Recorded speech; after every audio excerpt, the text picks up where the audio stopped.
Hey everybody, this is Rydo and we're back to another live stream of Yu-Gi-Oh! Master Duel and video game news.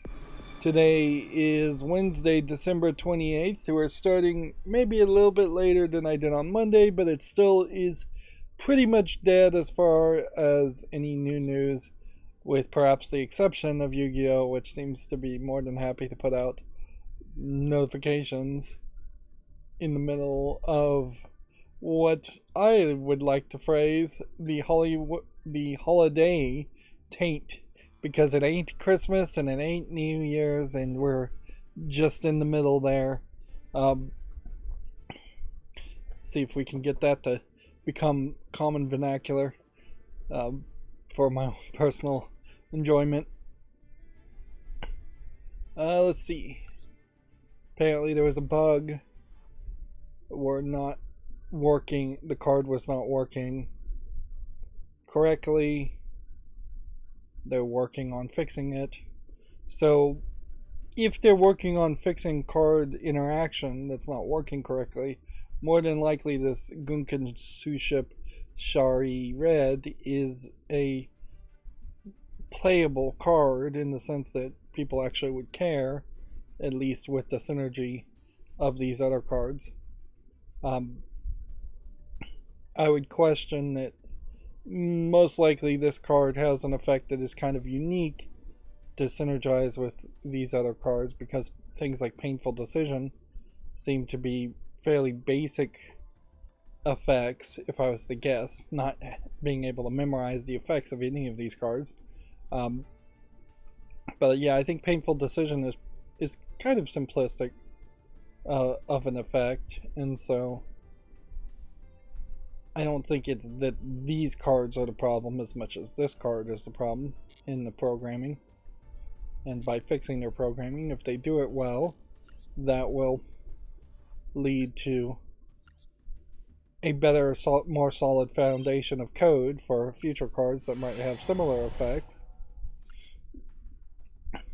We won't have a ton of news today, but we do have more news than what we did on Monday. And then I just want this to be kind of an average length stream, and then I'll get back to playing Kirby and the Forgotten Land, which I think the file says 70% done. I think I'm probably closer. Yeah, 70% is probably accurate with the game. It has a lot of commonplace concepts. Kirby and the Forgotten Land to Mario Odyssey. If you were going to make Mario Odyssey smaller, shorter, and more kid-friendly. Although, in all fairness, about halfway through the game, I did have to turn down the difficulty from hard mode to normal mode, or normal mode to easy mode, whatever you want to call it,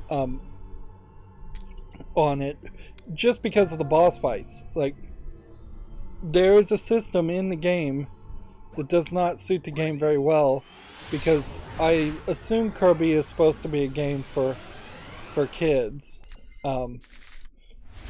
So it's weird that you get into these boss fights and you just can't really do much to defeat these bosses, because it's just not really the gameplay that you've been doing for most of the game.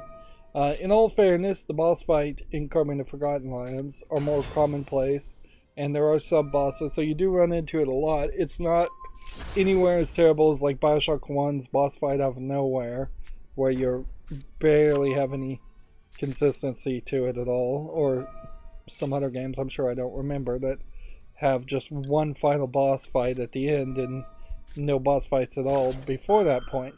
But most of the bosses have an attack that does a wide area of attack, or a dash move, or a ranged attack. Something that would hurt you enough to make it a little frustrating if you're a little kid. Plus, all the boss fights have a requirement to win without taking damage, it seems. So it just feels a little weird. None of the bosses fights really have any kind of puzzle elements to them, where that would make a lot more sense in Kirby in the Forgotten Land, since 5 out of every 6 levels has you platforming in what is pretty much just a linear A to B level. Like, you're just going from the left to the right in a 3D environment, going from the back to the forward. So you would kind of expect that there would be a giant monster boss in each boss fight in the middle of the screen, and it might do some ranged attacks to frustrate you, and you would have to platform around in a circle around the enemy and do a bunch of Kirby mechanics to defeat the boss, and not actually fight the boss that way. But no, that's not really how it goes. You're always in an arena, you're always just directly attacking them. It's not really thought through. There also definitely seems like Nintendo mandated a lot of experimentation in Kirby for no reason. Like, there's no reason for there to be a fishing mini game in the game. There's no reason for there to be a 3D tilt the ball in the marble maze mini game in the game. There's no reason for a cook serve delicious type mini game in the game, and yet all of those exist, and they have no connection whatsoever. There's no reason for there to be online codes that are so you like follow Nintendo on Twitter to get these Kirby codes that like will give you resources that you should just be earning playing the game.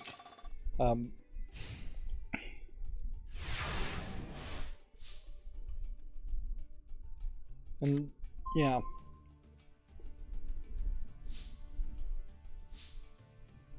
there's just a lot of that kind of extra stuff. Let's see. Normal summon, special summon, set or activate cards from there. His or her hand.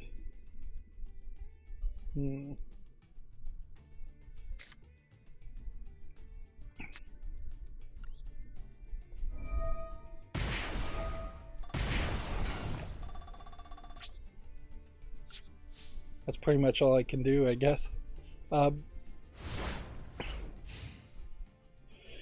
really, so far, have enjoyed the general conceit of Kirby and the Forgotten Land. Although, after you feel like you've beaten the game, it does that Mario Odyssey where it's like, oh no, there's actually a lot more. There's about a third more of the game, it seems like. Which seems kind of unnecessary. To pull that twist, but the game itself is horribly treated by the Nintendo Switch. Like, it wants to do these long alleyway views in which you can see off in the distance big tall buildings, and you can see enemies in the distance, and those enemies in the distance are just a slideshow.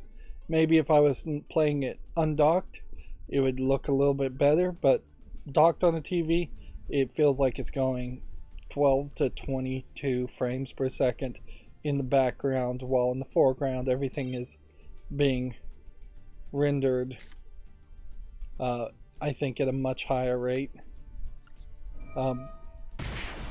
I've totally lost here. There's just, I suppose, a question of how do we want to lose. If we can do this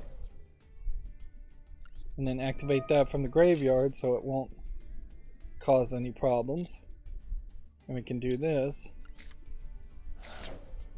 and activate that from the graveyard without it causing any problems. Then we can end up with this again.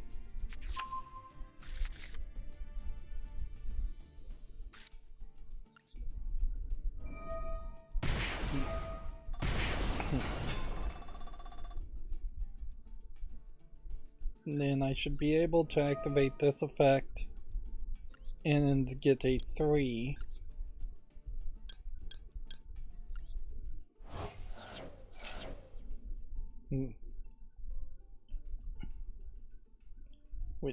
Which one has more attack here? This one?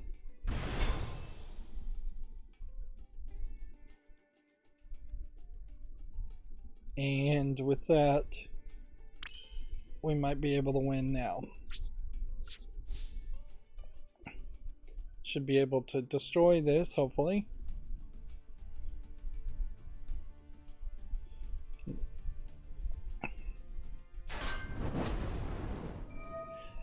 There's a funny thing certainly while playing Kirby in the fact that I have no idea what Kirby is.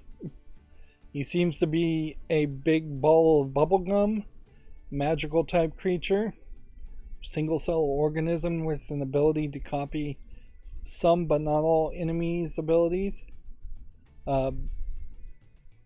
into a unique subset of abilities. The game lets you upgrade those abilities so that they do something slightly different.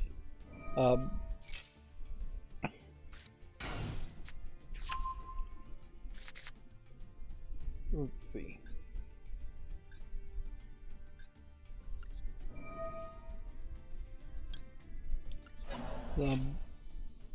And then after you get past the point where the credits roll, which is only 2/3 of the game, and it gives you this to be continued event. Like,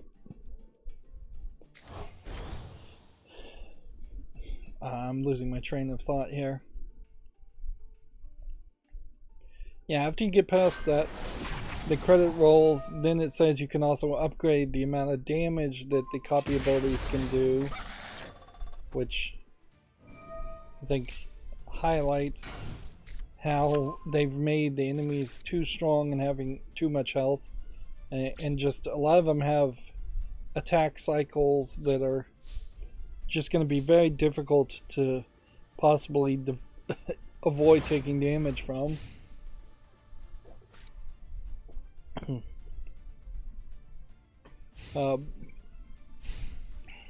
It's fairly obvious that the idea was that the Forgotten Land was going to be some form of Earth.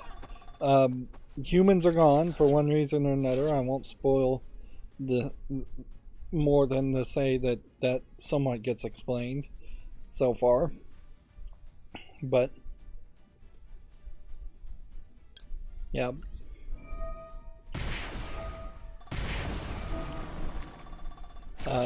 Humans are gone, and then animals become the people in charge of this forgotten world, this Earth. You go through several places that kind of look like some recognizable places on Earth that have been just decayed and destroyed. And so, yeah, obviously, then the bosses are also strong kings of apex predator type characters. Well, that was probably doomed to happen. That I used to play a deck very similar to that deck, and yeah, it is practically impossible to defeat a deck that is just willing to gamble so much on damage. Inherently, there is a way I could have won there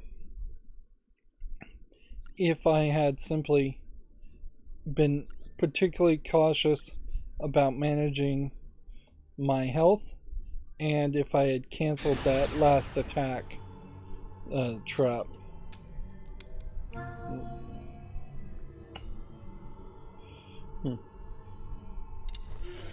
There's two things though so far that I really think I need to emphasize as far as Kirby and the Forgotten Lands, in that Kirby in a lot of ways is not as well established as a series. It is kind of just Mario Light in a lot of ways, and doesn't seem to be too different from just being a B tier. Here's some Mario levels that we chose not to put in Mario. There's really not anything special about Kirby enemies or Kirby abilities that couldn't just be copied over to Mario. Like Kirby having a big hammer, you can give a big hammer to Mario. So it feels a little weird to have that duplicated thing. But honestly, the biggest thing I have to say here is I just think that we need to all finally admit that Nintendo is just getting worse at making video games, and very possibly may have always been terrible at making video games. They hand most of their development over to third-party developers, I suspect, and then they claim either Nintendo or HAL Labs, which is a subsidiary of Nintendo, HAL Labs. They claim that they really worked on the game, but I wouldn't be surprised if there's less than 40 people inside of Nintendo, and I mean Nintendo of Japan and Nintendo of Europe and Nintendo of America, just Nintendo everywhere. I wouldn't be surprised if there's less than 40 people that really do any programming or anything creative, and it isn't just that this is just a mega corporation built around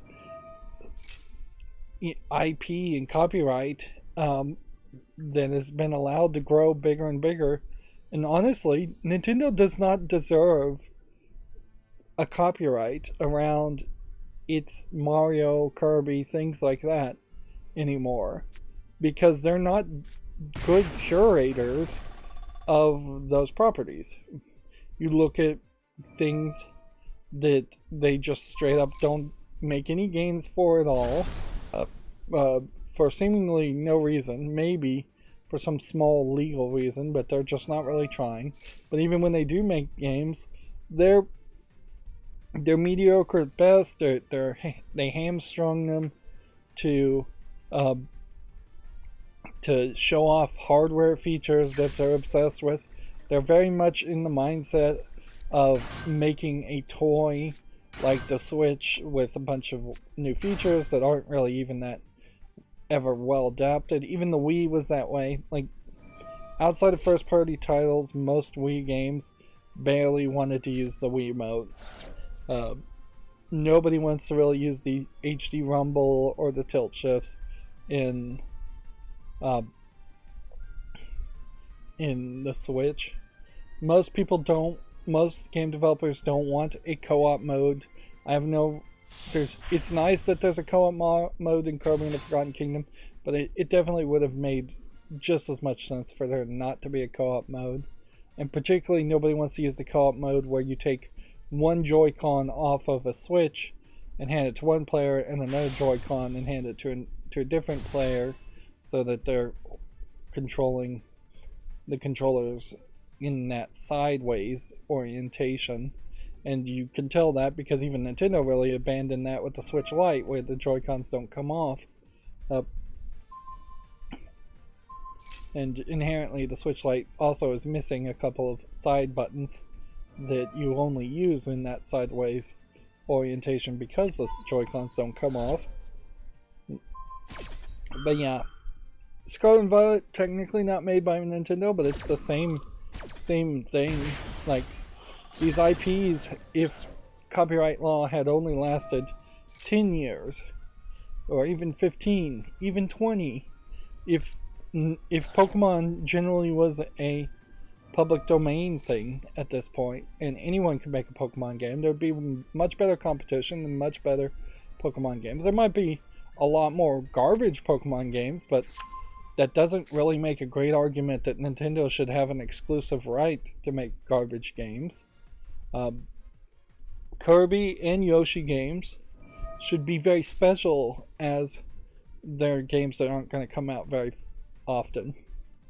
The other complaint certainly is, I've been playing this game while taking like 1-2 hour breaks several times throughout the day for a day and a half, and I'm 70% done.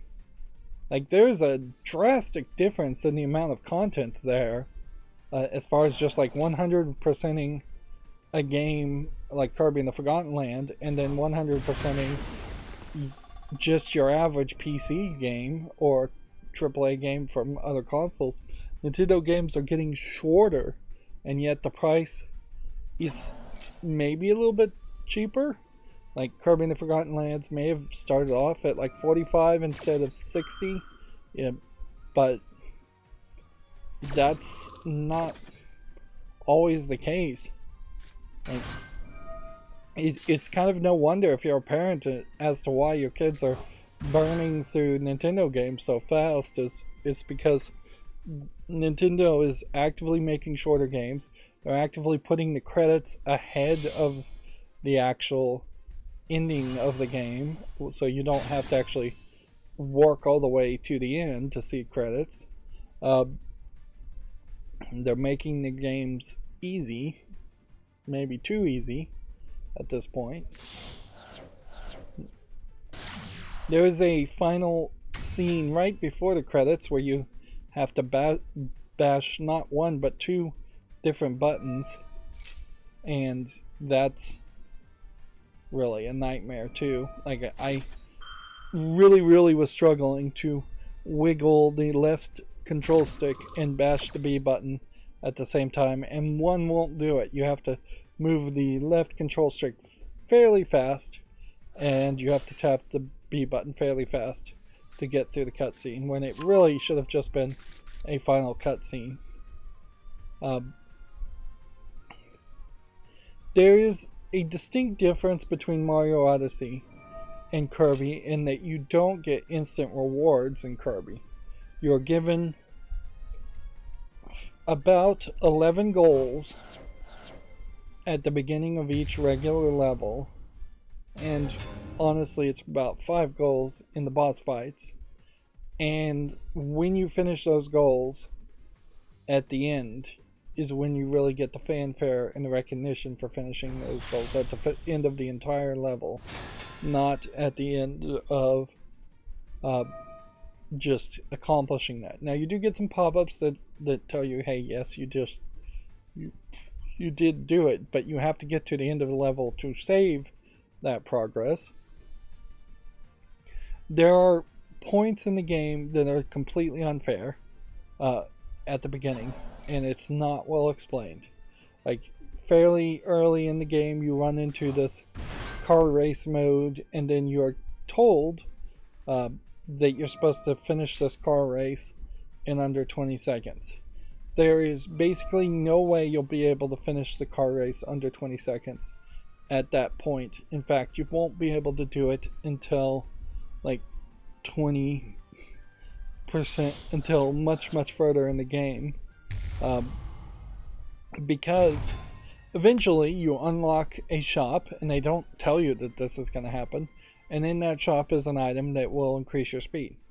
So anytime you need to do a race somewhere, you can, and sometimes have to, just increase your speed using the item and then go do the race. And there's a countdown on how long the speed increase lasts. It gives you about 200 seconds. That doesn't start until you're actually in a level, so it's not terrible, but it is also not amazingly great. Alright, let's see if this works.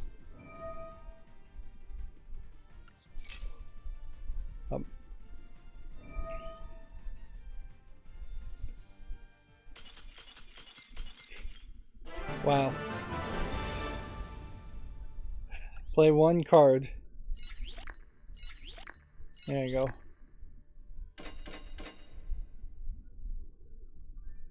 Let's see if we save that duel. You can't name it or anything, but the ultimate strategy.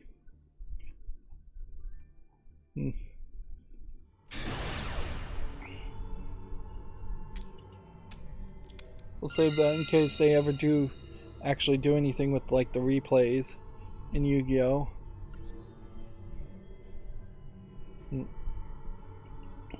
Although if they start doing like daily quests to watch a friend's replays, it's going to behoove all friends to find a game where the opponent surrenders in the first second and then save it, just as a time-saving mechanism.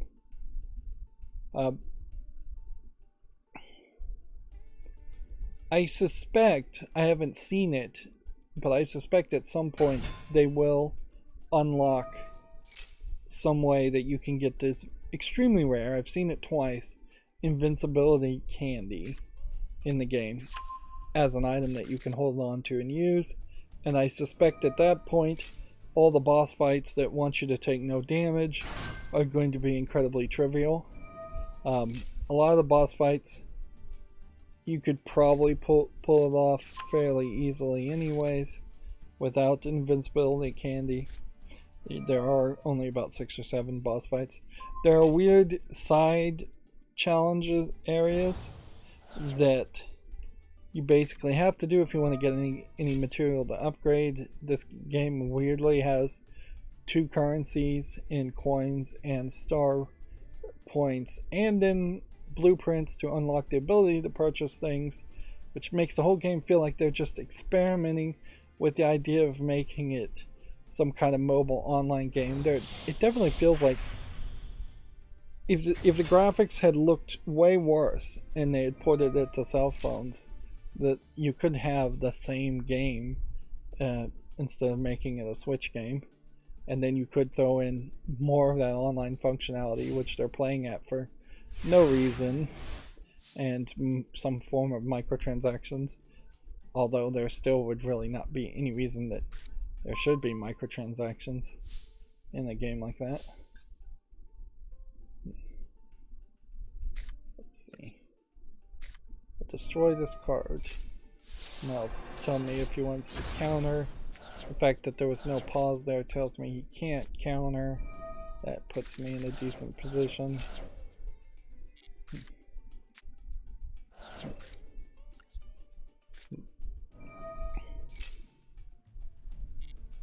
Yep.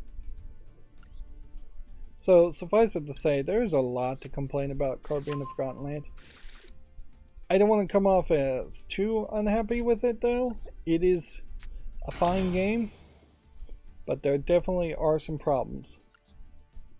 Like real problems that should have been addressed.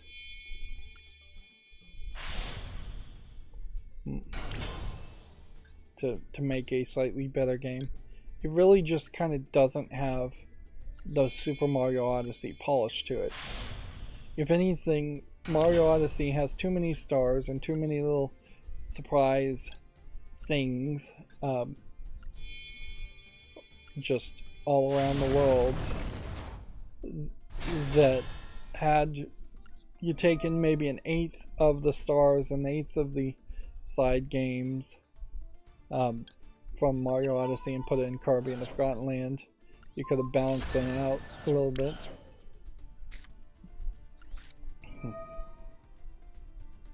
Let's go ahead and just toss this, I guess.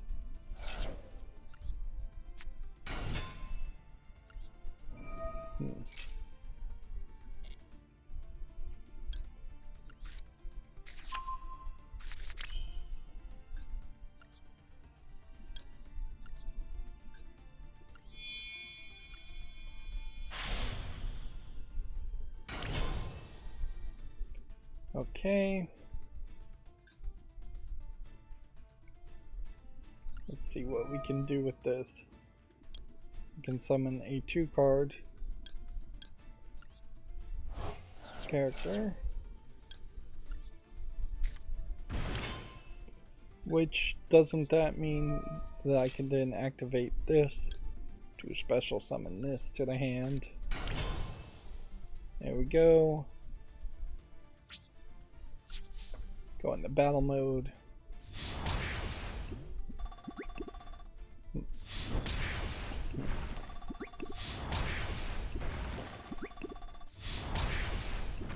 Yeah, and at 30 minutes I think that'll be the point where I'll just wrap up this accountability section. It's a shame I couldn't make footage around Kirby and the Forgotten Land. If I could put that up without YouTube Nintendo just claiming copyright on all of it, you would probably have me saying a lot nicer things about Kirby and the Forgotten Land. But after the credits roll, after you start to look at things, it's very easy to forget the fun you're having in the moments and remember the bad parts. As a critic, as a more negative type person than that I am, it really would have helped if there had been some better way to get some backstory or force some backstory on the player as far as just who King Dedede is and who Kirby is and who Meta Knight is.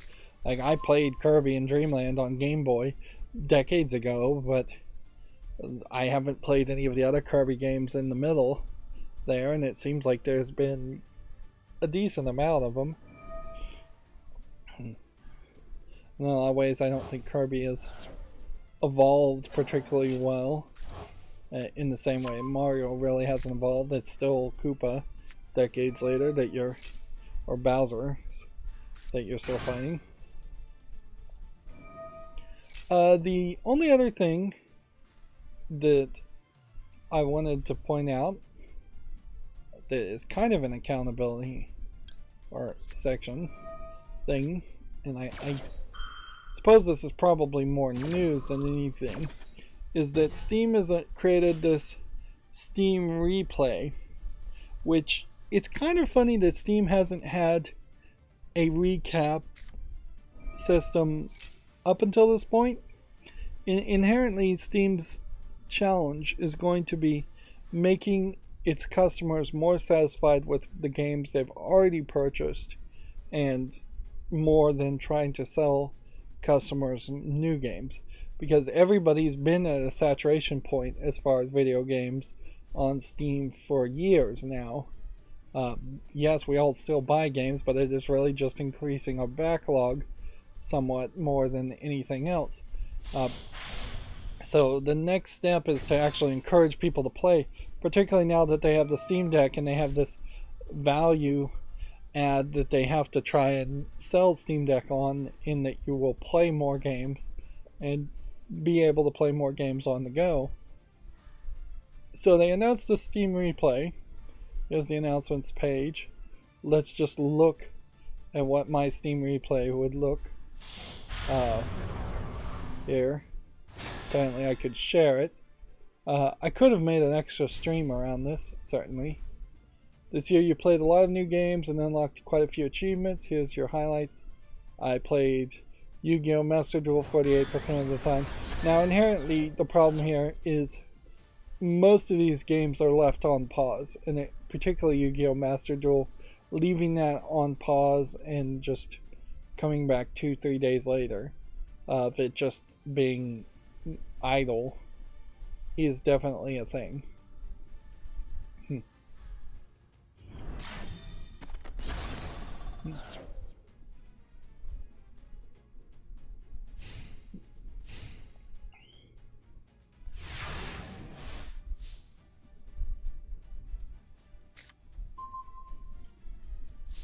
Okay. Good news is I should be able to win here fairly easily. Unless he stops me from doing something. So we'll set this. Go ahead and summon this. Just trying to trigger any reaction, because obviously he can react in some way. Activate this effect. Summon this. 1, 2, 3, 4.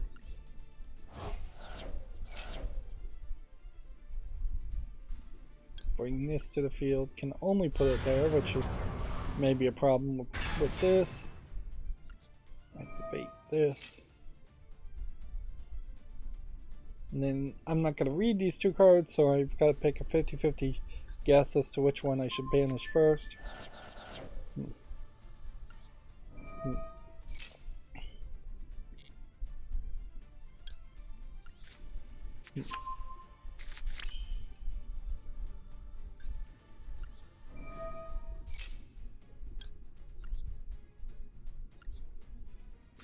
Do that.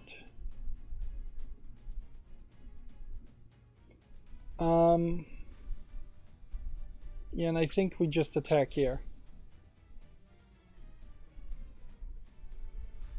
If this guy can do something.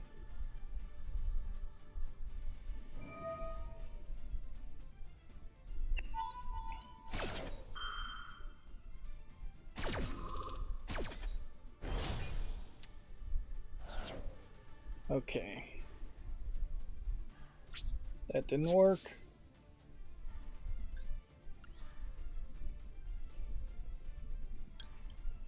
Let's do this then.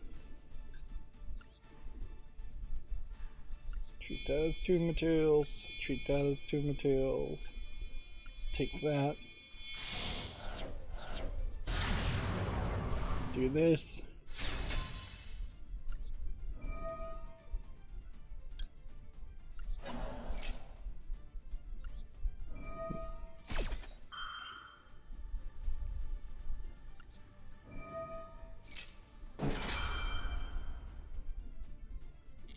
You don't want to counter any of our actions.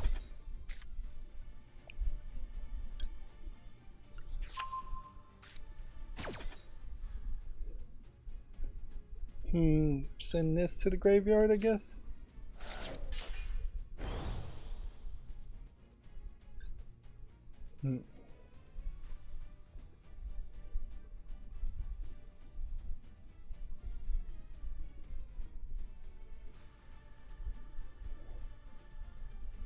Okay, I think you'd end it there.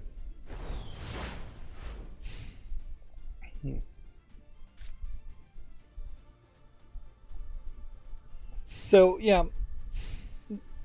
Noticeably here it says I've played 36 games. If I was going to try and have 3 pre-recorded games come out for 12, about a game each month, 12, 24, 36, that would be right on the edge of being doable, but it is certainly not like within the realm of reasonable, because you just don't have any buffer there. It probably is more than enough to have 2 pre-recorded games coming out every month if it worked out that way, but it obviously didn't work out that way either. Like, about halfway through this year, I ran out of time and just was falling further and further behind. So 36 games might just be enough to have enough games to air 1 game per month. I did play Fallout 3, so yeah, there. I am still somewhat obsessed with achievements, so I got 427 achievements from 25 games, and 35, I guess they're saying the hidden achievements are rare achievements. Well, I know, otherwise I'm not sure what would classify as rare achievements. Noticeably here, some of these are clickable and some of these are not. The ones that are unique to a specific game seem to be likely to take you to that game. It says here that I played 222 sessions. Interesting that they're counting sessions of Yu-Gi-Oh! Master Duel. And that certainly would have pointed to why 63% of the games are with mouse and keyboard. This number is really, really inaccurate, frankly, because once you get out of playing with the mouse from Master Duel, almost every game I played was with a controller. How do I compare to the rest of the Steam community? Well, I unlocked 427 achievements. The average player only unlocked 21. So, yeah. There is a significant amount of people on Steam in particular that are just playing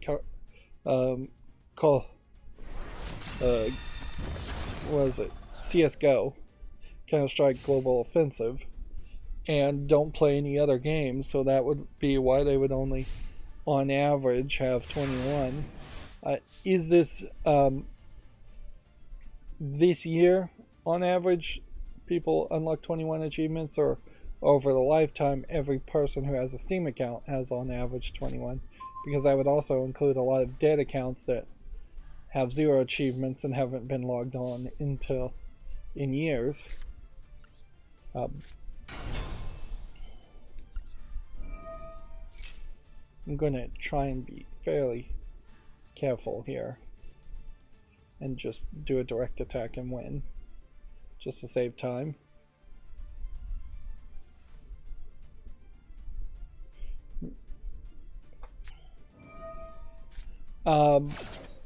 The next number gives some more insight here, certainly. I played 36 games on average this year. People played 5 games. There is a significant fewer number of games that are getting played by people, obviously. Alright, I'm just gonna go ahead and summon this and skip all the rigmarole.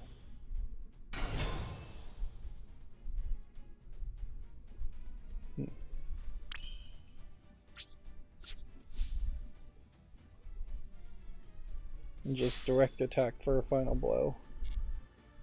And see if you can do anything to stop that. No.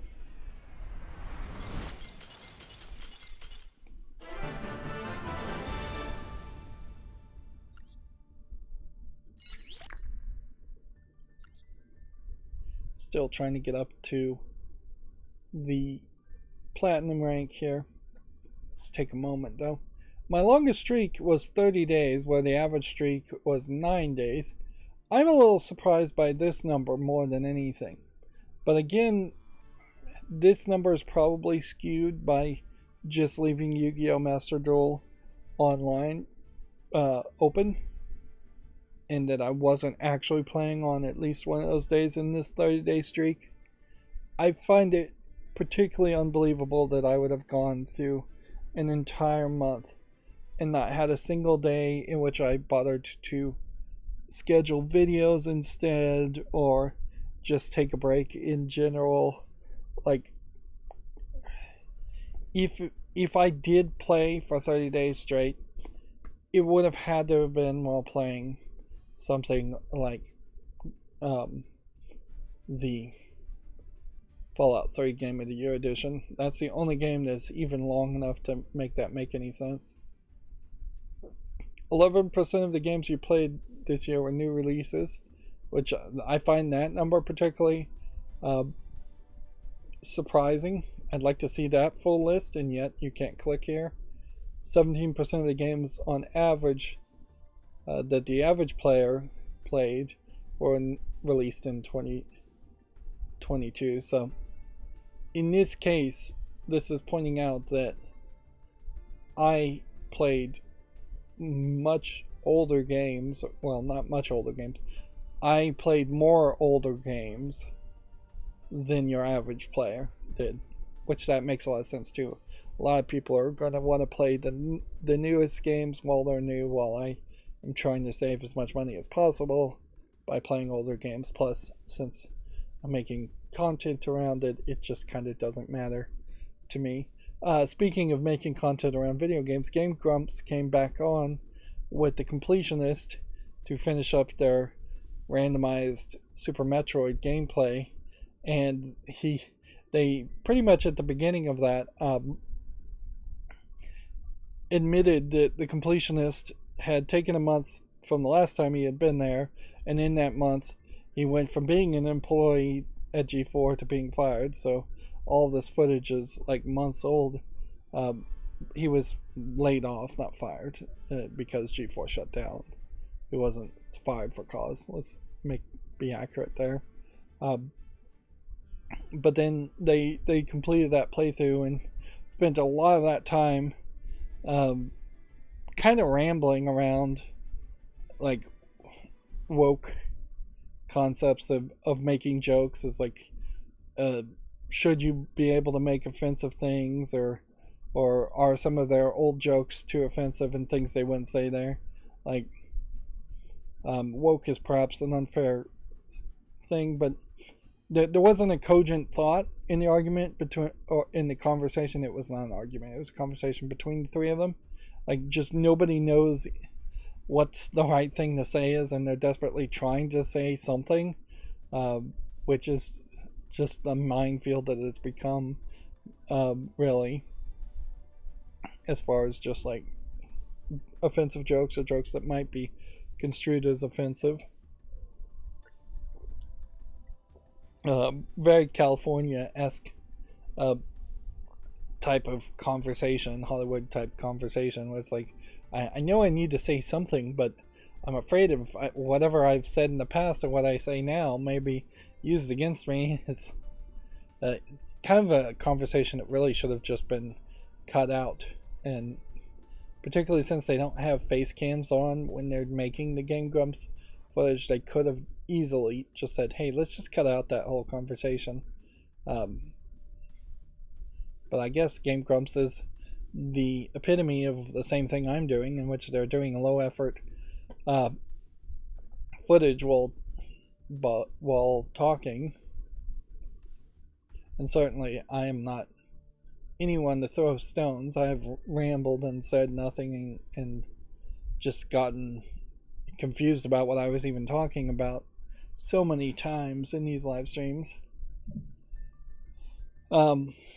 Back to the Steam replay. 72% of the games I played were released in the last 1 to 7 years, which I imagine that this number maybe pivots based on each individual person to get the vast majority number.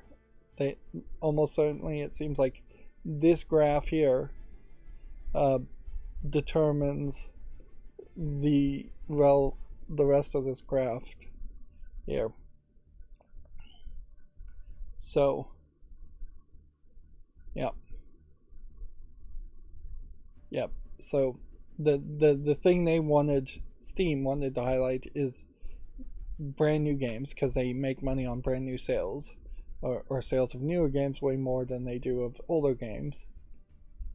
68% of the games the average player played were released in the last 1 to 7 years. It is possible that 1 to 7 and 8 are just kind of the milestones that they chose. I don't know if it really makes that much sense. But I don't know if 8 years is the right number to pick. It sounds like a decent number to call classic games that are at least 8 years old. But then you have to create this category of recent favorites. What's funny here is the average player on Steam plays more classic games than they do recent favorites, or they play newer games. So this pink center part for me is about 2% smaller than your average gamer.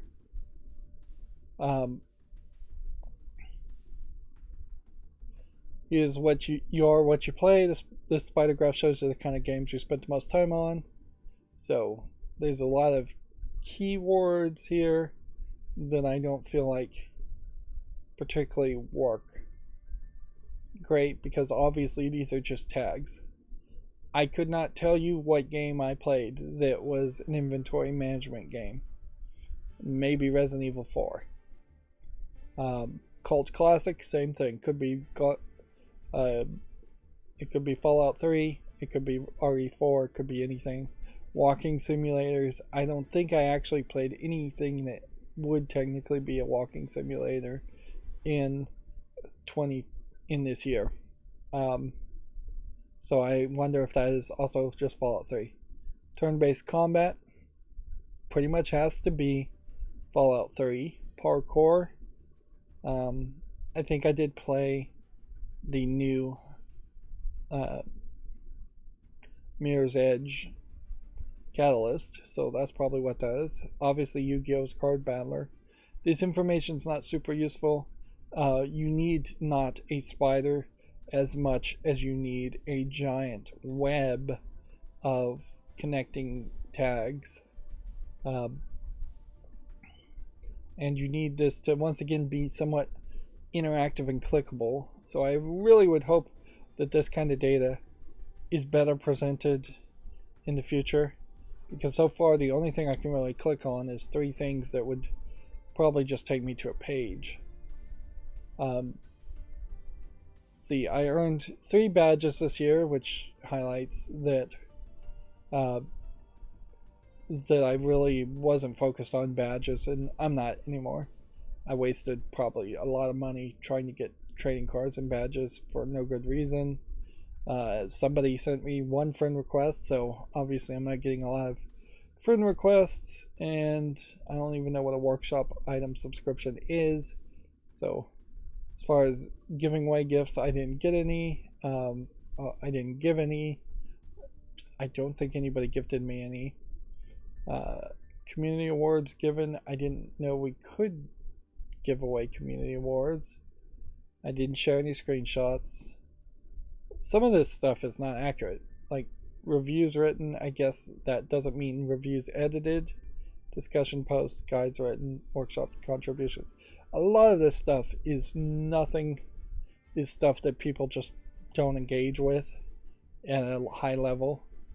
It's not what you think of when you think of Steam, is that you would be writing reviews or discussion posts or guides or adding to the workshops with DLC you would make.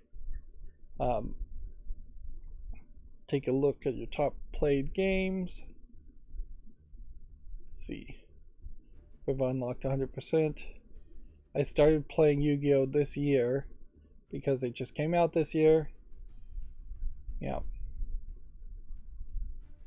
And I would say you probably would take like this January spot and make that the baseline and just assume that anything above this baseline is probably me just leaving it. I did play a decent amount of Yu-Gi-Oh! As it first came out, but you can see probably about May I started to say, well, I want to focus on other things, and I'm just not that super interested in it. And I would suspect that this bump up has more to do with either a festival coming out in June or me just leaving the game running but actually playing it actually less. This is one of those things where if you get bad data in, garbage out. We got a bunch of achievements, which you can see. These achievements for Master Duel are not even interesting. I only played Fallout 3 in January and February. I only played Ni no Kuni in April, May, and June. There's a ton of achievements for Ni no Kuni that look a lot better. They're doing this weird glow effect that's kind of cool. But I think there's a lot more. There's no achievements for Fallout 3. I think there's a lot more achievements for Ni no Kuni, and I really didn't even like it. Darkest Dungeon may be an inventory management.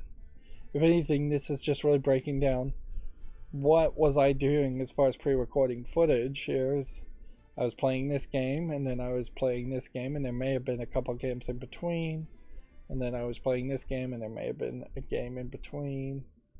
Darkest Dungeon, got a lot of achievements for that, and did not even like the game. And then Shadowverse, I pretty much stopped playing Shadowverse in March. So then here you have some interactivity that starts to really help it. You can see that there's a long list here that is falling off the screen as far as some smaller games that I also played for like one day.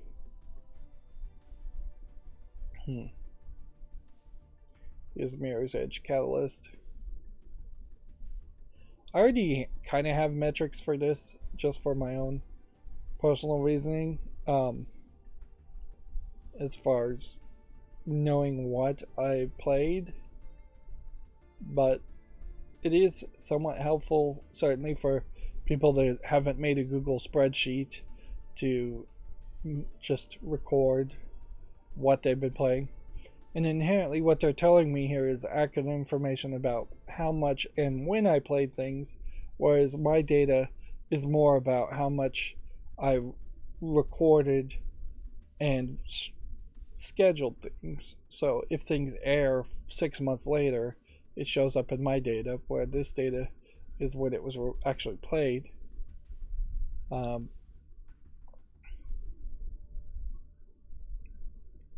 certainly you can see where this goes as far as I am still trying to play a lot of smaller games to balance it out. And these smaller games very often have 1 episode, 2 episodes, 8 episodes. They're not super long experiences like Fallout 3 was. And so they don't fill up an entire month of content. As far as things I played with a controller, Fallout 3 and basically everything.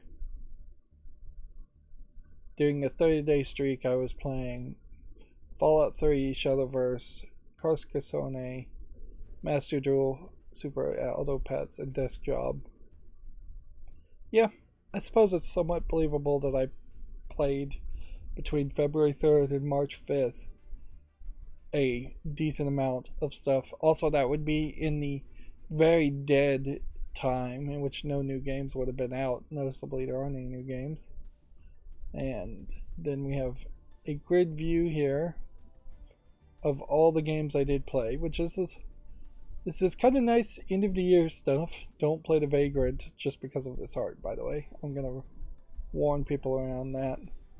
There's a lot of reasons not to play a lot of these games, but don't play Lego Worlds, for instance. It's a garbage Lego game. And don't play Haiti just because of the big butt and big boobs, because it's a very difficult game.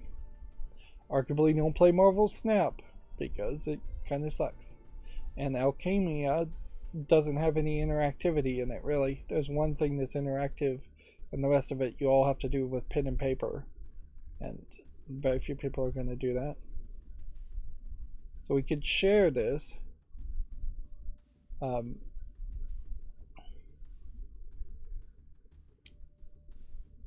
Certainly, and I guess I will. But yeah. Decent amount of games this year, nowhere as much as I would like, though. Nowhere close to as much as I'd like. This month view just creates a very long tower and doesn't, I think, accurately represent any specific day. So you're still not really getting into the nitty gritty with us. Noticeably, it is fairly obvious that I don't play a game and then jump back to a different game, and I don't play 2 or 3 games in a row in parallel. Not in a row, in parallel, which I think that's fairly common for everybody. Alright, well, so that's kind of cool. Let's see. I will set that to public. And then I will click share.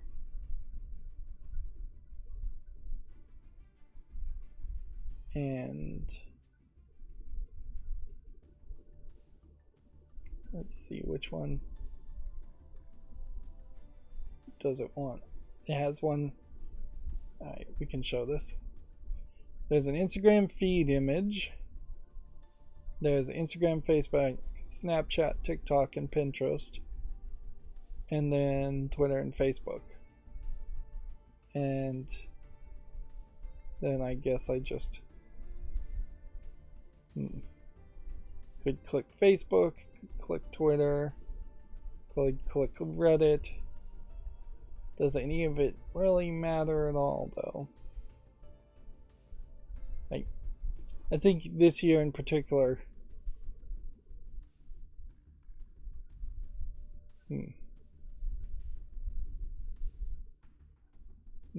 no, yeah, I don't think there's a specific service at all that I want to share it to. Like, but that is an interesting way, certainly, to do like an end of the year wrap up without actually doing an end of the year wrap up.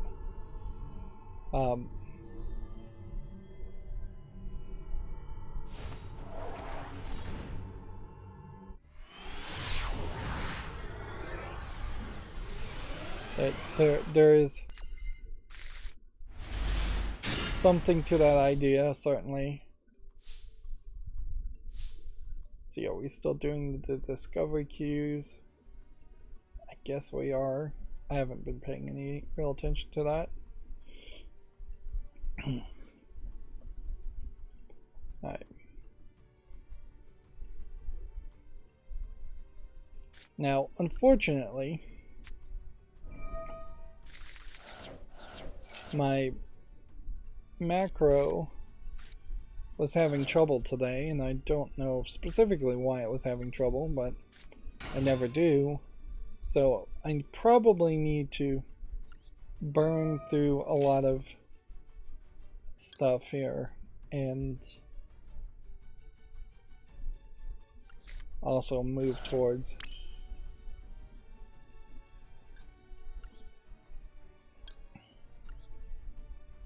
going to a completely different Firefox window.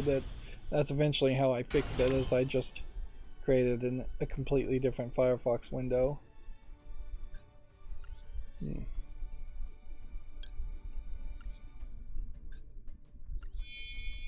see.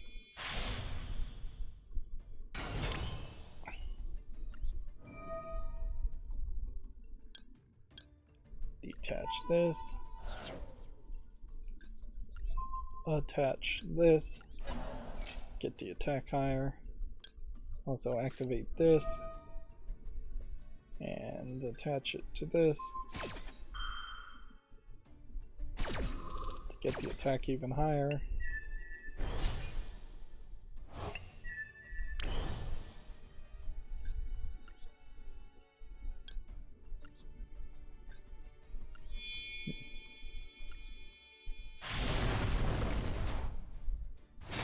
And I want to just see if we're going to have an attack mode here today.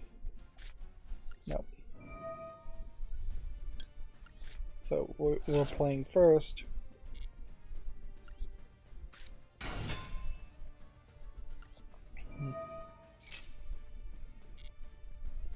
So we drop that. Then we drop that.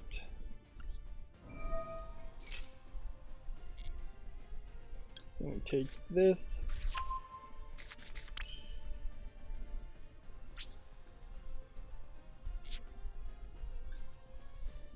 Yeah. In the turn now. So we're gonna have to look through a bunch of games. Like this Bad Chicken as a side-scrolling shooter, and it's from September 30th. I have a bunch of fall list things that are open. Which I'll give that more time. Bad Cat is from March. It's rated very positively. So we'll add that to the wish list. Just make sure it's on early access. Just gonna try and burn through fall list stuff. Positive from 2021 with only 22 reviews. Bacon Rebellion, shooting pigs at a top-down twin-stick shooter. I think the concept is kind of funny, but the graphics are not quite polished enough. Plus, a gimmick game to cover on my channels. Probably not really worth it.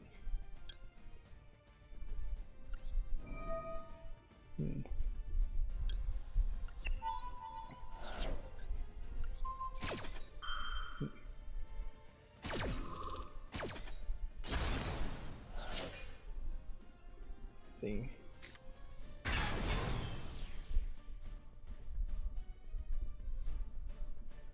Can we destroy this one and activate that ability again? Let's see. Backpack Hero here is overwhelmingly positive, as it actually looks like an inventory management game, but it's early access, so it needs more time.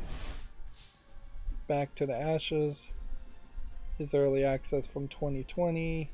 Let's get rid of that. This game's obviously not ever coming out of early access at this point. Bad Dream Stories. I think this is probably, yeah, just a weird horror game. Good enough to make it to the wish list with 100% positive reviews of 38 reviews. Game called Bad Dreams, needs more time. We're into the B's at this point.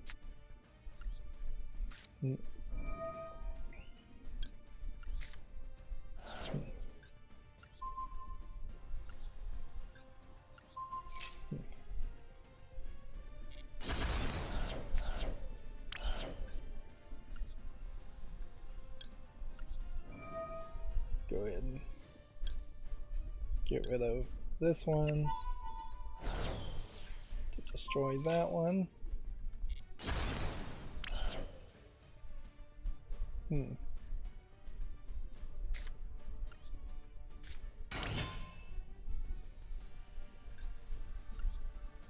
go ahead and, oh, interesting. I can summon this, apparently.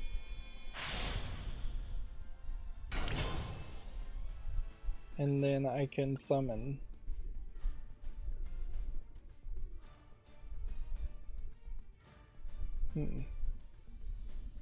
Which is the best way to go about this? Let's activate this, actually. And detach this. And then summon this on its own spot.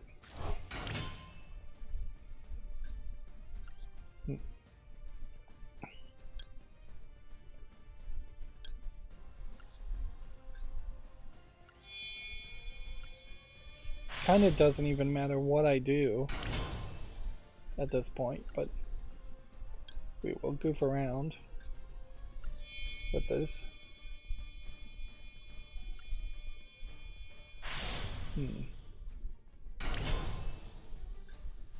Activate this to detach this, to reattach this.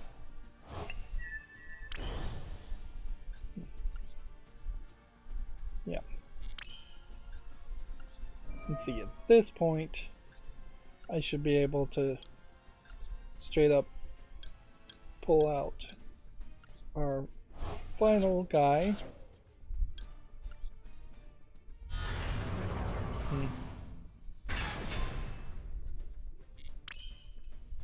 And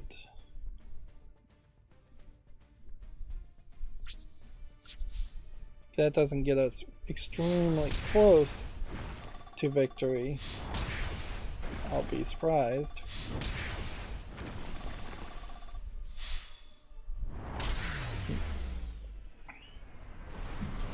Yeah, and even though we've only really been playing for less than an hour, I think I'll probably end at that point here as far as playing Yu-Gi-Oh! Today, because I just have so much I need to focus on and I'll just not be able to do it. So we have this like visual novel called Bad Faith, which is 30% positive. Does this have full voice acting? No, it's English only.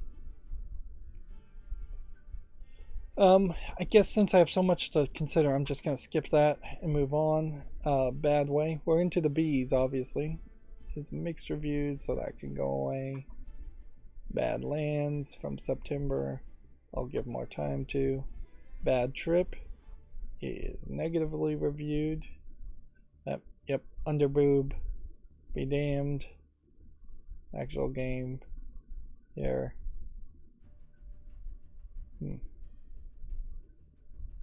The general idea of like going on a bad trip and then hallucinating zombies or monsters in a video game is not a terrible idea for like a survival game. But at a certain point, there's kind of no reason for it either, because if that is the case, that in a video game you can create any world you want. You don't need the excuse of somebody was hallucinating or somebody was crazy or somebody was high. Even in like American McGee's Alice Madness Returns, it barely makes sense for them to say she's crazy or reveal she's crazy in any way, instead of just having the experiences be inside of the Wonderland experience in the Wonderland world.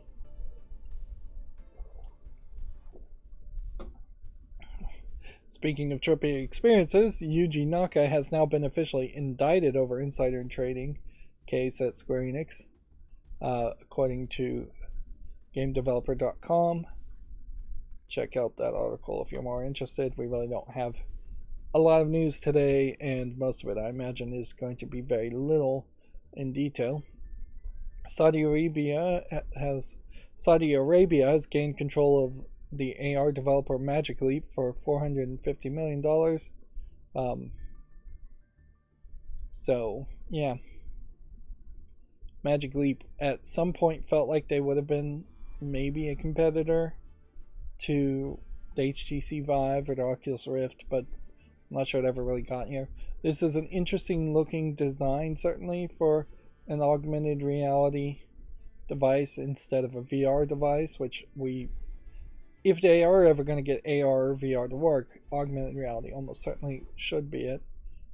You can see there's like cameras here and probably another camera here, and pretty ugly looking controller, and a cord that I suspect would have to just be a battery pack at that point, or maybe some kind of subwoofer battery pack you stick in your back pocket, which that's an interesting thought, but I doubt very many people would like their butt being subwoofered while playing a game, particularly one cheek being subwoofered.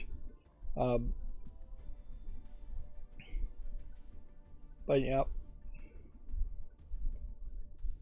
there's not really been any progress. In Saudi Arabia, now owning Magic Leap just kind of highlights how Saudi Arabia is trying to get into this industry, and you just have to ask yourself whether you believe it's because they're trying to influence peddle and be able to gain control over video games and just some form of more Western culture to possibly at some point put more influence on it and push more pro Saudi Arabia, pro Islam, their form of Islam, in games, or if they're just trying to make money.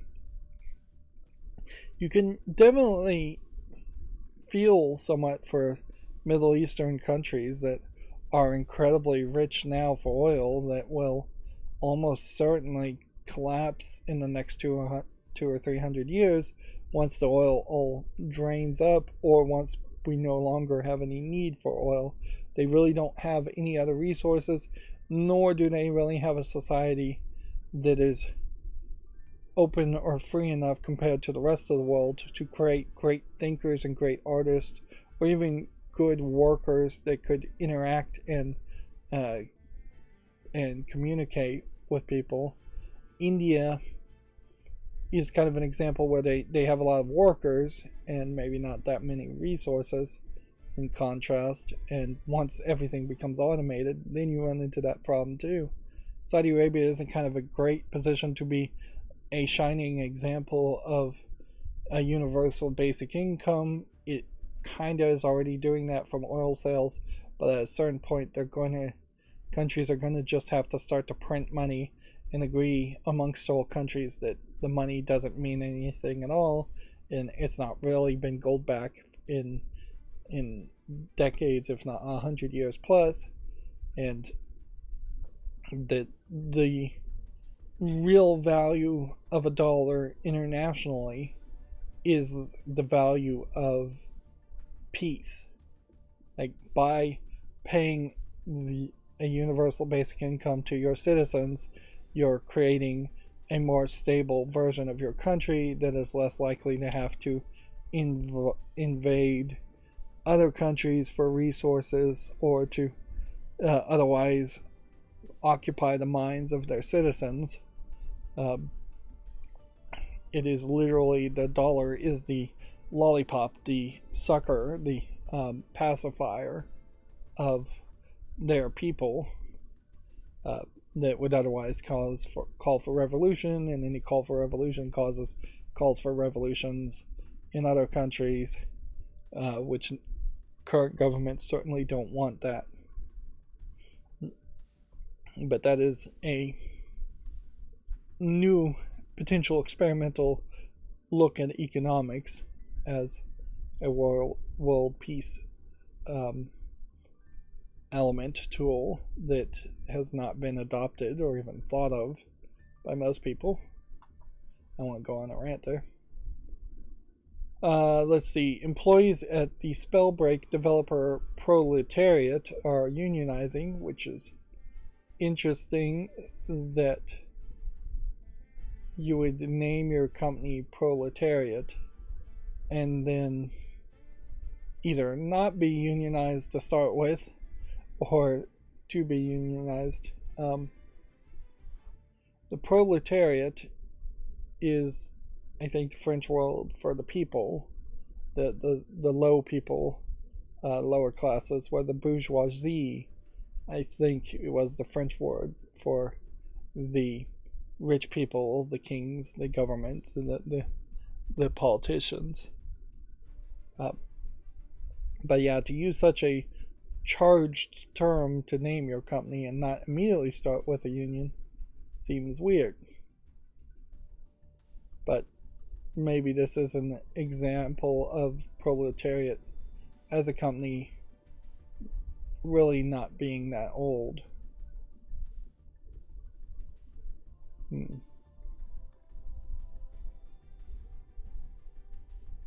Let's see.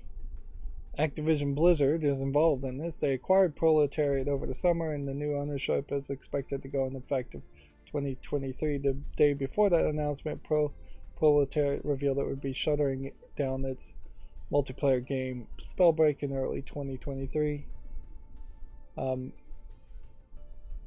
Proletariat's union includes a non-QA employees, and this is the Communication Workers of America that is continuing to push these unionization efforts. Now, I don't know if there is a different union that's trying to push unionization in video games, and GameDeveloper.com just isn't getting those press releases, or if it is just CWA is the only act in town as far as a union that's trying to unionize. But I wouldn't be surprised if it is CWA only, and I wouldn't be surprised if CWA is actively trying to unionize video game employees because they are desperately trying to keep their numbers up and the strength of their union big, as communication workers, aka cell phone, telephone, landline workers, are probably getting fewer and fewer by the day. Let's see. Archer McLean, a Commodore 64 developer, passed away at 60 years old. 60 is still pretty young, but it's honestly not that young compared to half of the death announcements we get, where it does seem that a lot of people are just either dying of some random disease or very possibly dying from secondary effects of COVID or from COVID directly. I have to assume that that's a big factor in it too.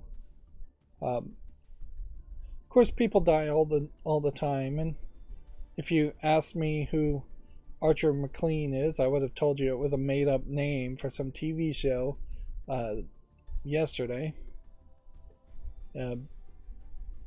And there are all kinds of programmers, particularly old school programmers, who made like one game and then got out of the industry and did very little otherwise. He made Drop Zone and International Karate, 2 games I do not recognize.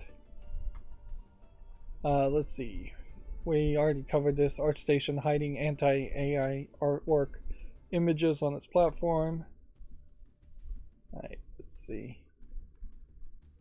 And here we have an adult game. I know I have the music down lower, it sounds like, for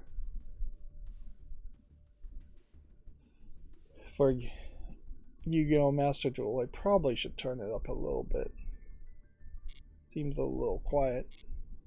Of course, I have no idea if I'm hearing anything in any way at the same level that other people are hearing it. Yeah, let's go with that.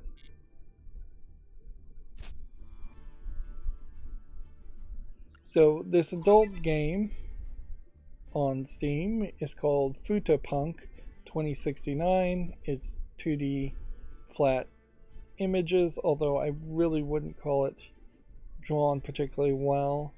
Definitely looks more like a Western animator than anything that would be in the anime style or just even a good animator. Futa means dick girl in Japanese, and yet this game is English only, Futanari.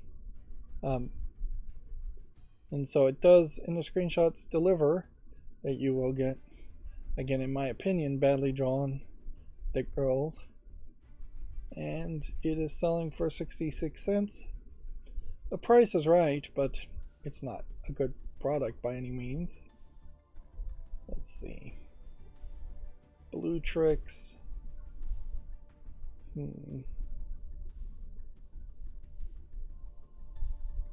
I don't think there's anything here that would interest me. This is an English and Korean game.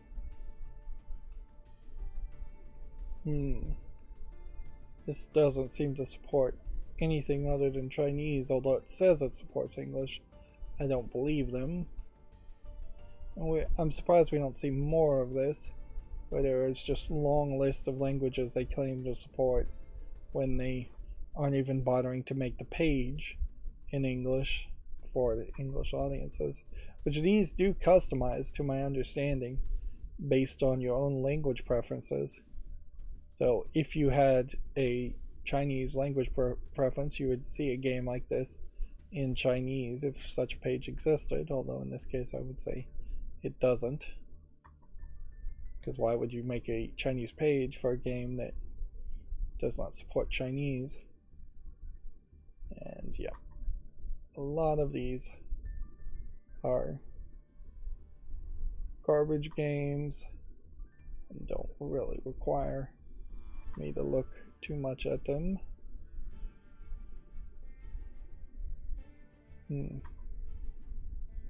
Time Thief. This looks like a zoomed in game. If you told me this was like a really old game, I might believe you.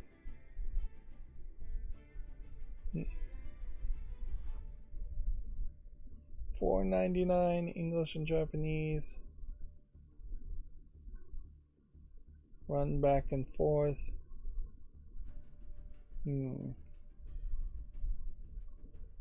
give this a chance just because I don't want to make a decision. I'm not going to make a YouTube short around it. Metal detecting simulator. I don't think there's a real experience there. Learn to read music. I am very interested in that. Most people can read music, I'm sure, but I would be an exception to that. I don't know how to read music. New Yankee Karma test. This doesn't. At some point, maybe I should start to make YouTube shorts around these kinds of city management games, but I'm not quite ready to stop curating those out. I have to think about it some more. I have tabs all over the place. I'm just gonna have to keep on going through things. What's crazy is that This guy is flooding Steam with these I commissioned some bees series of hidden object games. Learn to read Japanese. I'll give it a chance, but I doubt that would actually have me learning to read Japanese. Yep, when I get to the other window, I may very well end up going through the exact same games because my macro is crashing.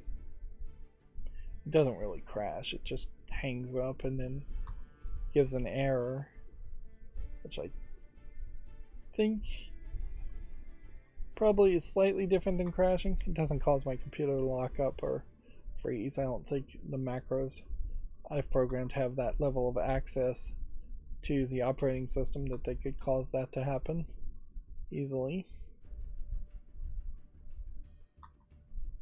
Let's see, is this an adult game? Yes, this is. Naomi's Exhibition. It says it's a rhythm game. Alright. So it's 3D CGI cutscenes, but a lot of the game is straight up being played on a cell phone app, and the actual game seems to be just a rhythm game where you have two flat 2D couples on either side of the screen and you're doing a rhythm game at the bottom, and the two couples are copulating on the sides to the rhythm. So it's an actual sex game, it seems like, or at least the beginning of the idea of an actual sex game, in that they've gamified the actual act of copulation. It's an interesting idea. It's $1.59. It's English, Portuguese, Brazil. I'm going to put this on the fall list and in the hopes to see if what the reception on that is. And honestly, there is definitely an argument here. Well, this is an adult game too. Elvin's Adventure? Didn't even see that. Okay, there are some like flat 2D horribly animated sex scenes attached to what looks like just an asset flip MMO, Chinese MMO.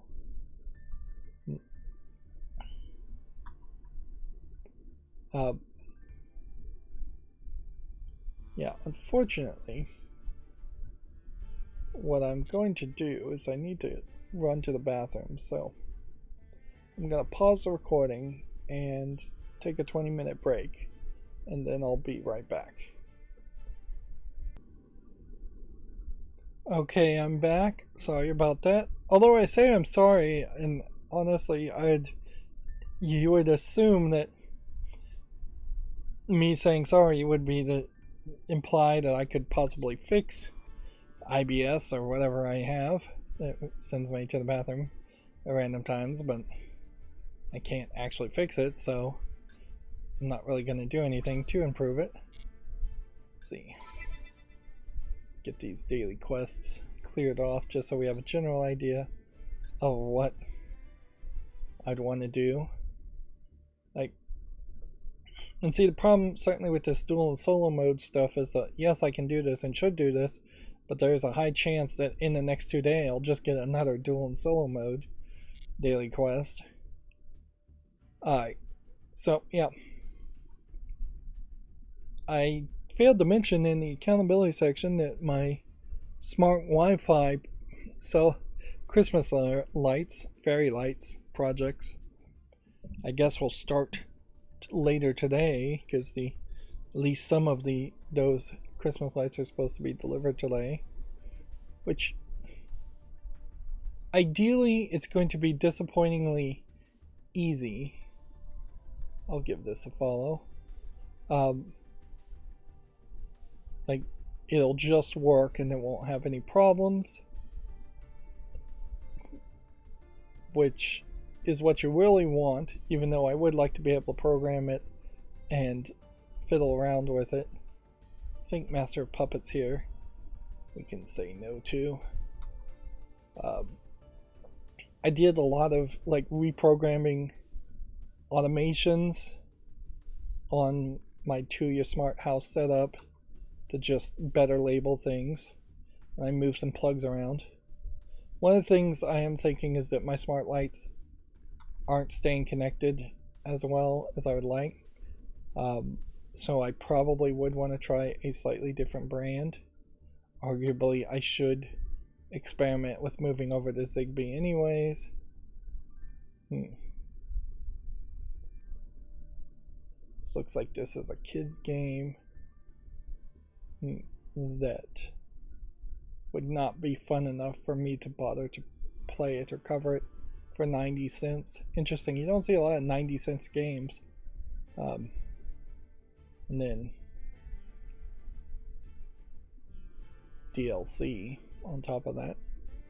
Unless this is some kind of secret surprise, there's more to this game, which I can't really lean on that assumption. I have to assume that this is just a baby game on Steam, which we do need more baby games on Steam, but I'm not going to make a YouTube spotlight around them or anything like this. This looks like an NES game, but even at that, it still doesn't look good.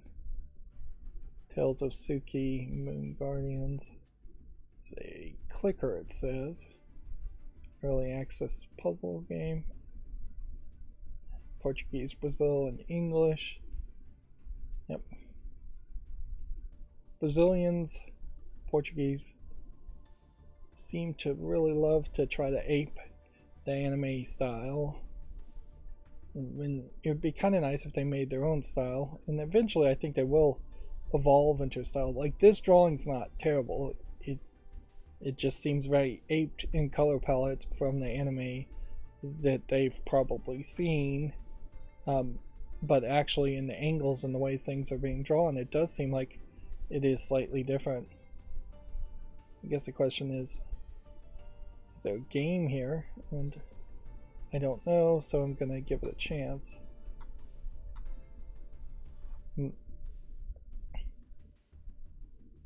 Yep. So yeah, I'm hoping the Christmas lights work perfectly and never lose their connection. I'm gonna end up getting, I think, a different brand of LED light bulb lights and give them a try. And that doesn't mean I'm gonna give up on using the ones that already exist. It just means I might move them around a little bit or do something along that line. Wait a minute, how did I get to this window? Well, I am confused as to how I even reached where I am, because I'm on that second Firefox window and I thought I was still on the first Firefox window, so I may have just accidentally closed or minimized the first Firefox window, which is something I thought I did before. I wouldn't be surprised if I made the exact same mistake a second time and dragged it, and so that now my main window is actually the chat window. So we have about 5 GameDeveloper.com articles, no, 5 Video Games Chronicles articles we'll go through, and then about 10 Gematsu articles. Switch exclusive Sports Story has been officially released. Death Stranding is no longer the free Epic Game Store. Mortal Shell, I believe, is the free game at this point. 5 new Sonic the Hedgehog Lego sets have appeared online. Do we have any screenshots of them? Well, we see numbers. That seems to be it. It's interesting that they would be sequential in such a way, because I've not really locked onto the idea of Lego sets being that sequential, that you'd go 0, 1, 2, 3, 4. Almost certainly that means that this is a base set of some sort at $29.99 and 292 pieces, and then each of these is an additional set. But honestly, this feels like this is pretty much made up. Like, the idea that there'd be a $30 set, a $40 set, $50 set, $60 set, and a $100 set, rounding up, is a very wide stretch, certainly. And this is really just not actionable information. Yeah, there is a decent chance there will be Lego the Hedgehog Sonic the Hedgehog Lego sets. Um, but until you see pictures, until you know what they are, you really can't say anything.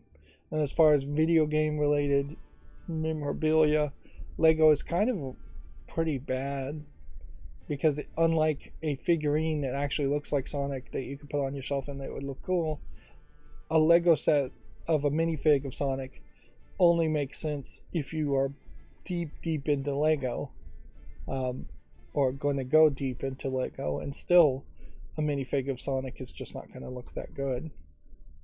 Where I talked about Yuji Naka being indicted. The Smash Brothers director Masahiro Sakurai says he's, quote, semi-retired. The game designer has recently been focusing on his YouTube channel.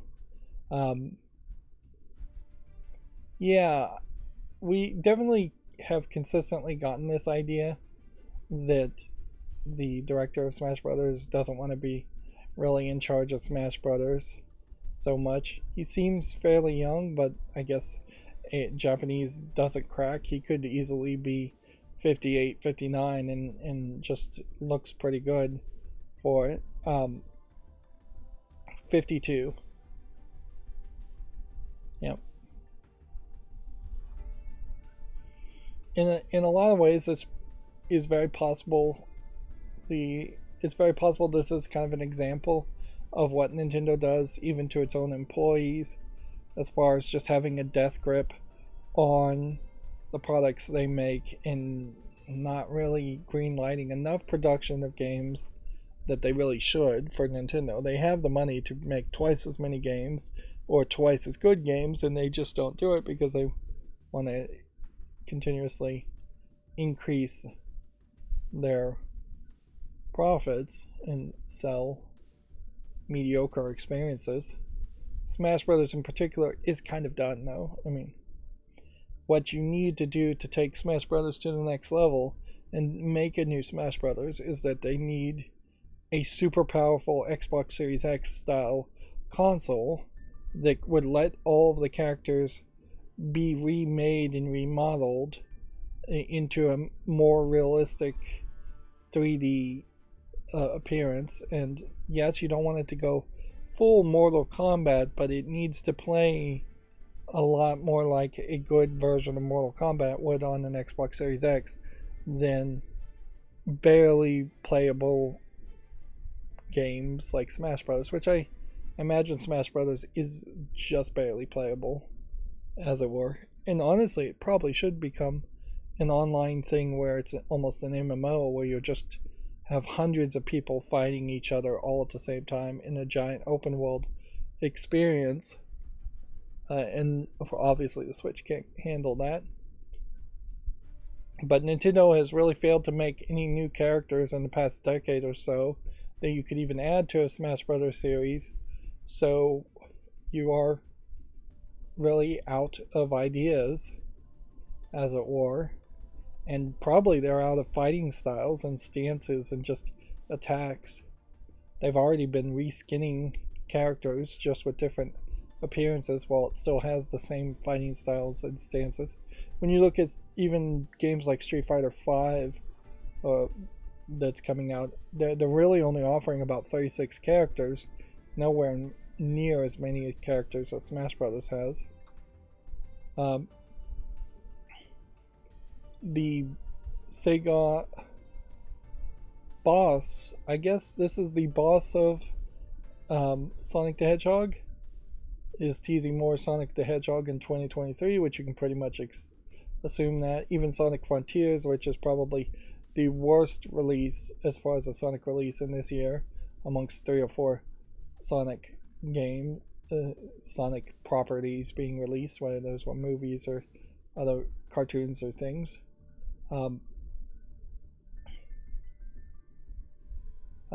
Even Frontiers though was pretty good. Yeah, the sub headline here says Sonic saw a movie sequel, a Netflix series, and 2 games in 2022. So you could have fewer stuff come out in 2023, but clearly they want to focus on Sonic. Sonic being depicted here also kind of just highlights the Smash Brothers and Switch problem in general, is that you're going to have to, these colorful cartoon games are going to have to figure out a way to be twice as detailed and still maintain some of that colorfulness, because it is just not going to work. Like, you really should be seeing hair particles of some sort on Sonic. You probably should be seeing some muscles, maybe nipples here, unless this is a shirt. And if this is a shirt, there should probably be a logo there. The elbows and shoulders should bend more. It should be more realistic as far as these gloves being giant for no reason. The eyeball and the mouth and the nose, a lot of this stuff that is iconic just needs to start to have details added to it, as it were. And yes, there's been tons of progress to make the environments more realistic looking, but it's just more and more making the characters stand out. Alright, so we have our Gamatsu articles now. Sports Story now available. According to Gamatsu, Nier Automata's TV anime begins airing January 7th. They have promotion file 08 trailer. 2B seems like she is actually going to show up in here. One of the things you are going to start to need to add to characters, even if they are going to be flat anime colorful characters like Sonic or Mario, or in this case 2B, so you are going to need to see like more wrinkles and beauty marks and just hair things. And I think in particular that's where anime has been learning and moving, is that there has to be more shadows and more things, and it can't just be a single line. When you look at this image here, there clearly was some thought that there was a light source here, and that there was going to be some shadow, and that there was going to be more shadow here, and there was going to be a reflective lip gloss here, and shadow a little bit on her outfit and all this hair. And you can definitely even do it a lot better than this for a video game where you have a 3D model that can be procedurally placed instead of hand drawing. Fire Emblem Engage, Fire Emblem for Beginners trailer is available. If you want to check that out on Gamatsu. The Tale of Onogoro for PSVR is now available. Wizardry Variants Daphne, the Beginning of Story trailer is available to check out. Apparently this is a smartphone game that's coming out. Wizardry Variants Daphne. So you're about to be executed. Yeah, the game doesn't look very visually polished, even looking through the blur. And looks like it's just a medium polygon, if we're gonna coin the phrase medium polygon, kind of dungeon crawler more than anything. Looks like there might be some cutscenes and a little bit of open world stuff, but it does seem like the vast majority of your time is going to be in like procedurally generated dungeons.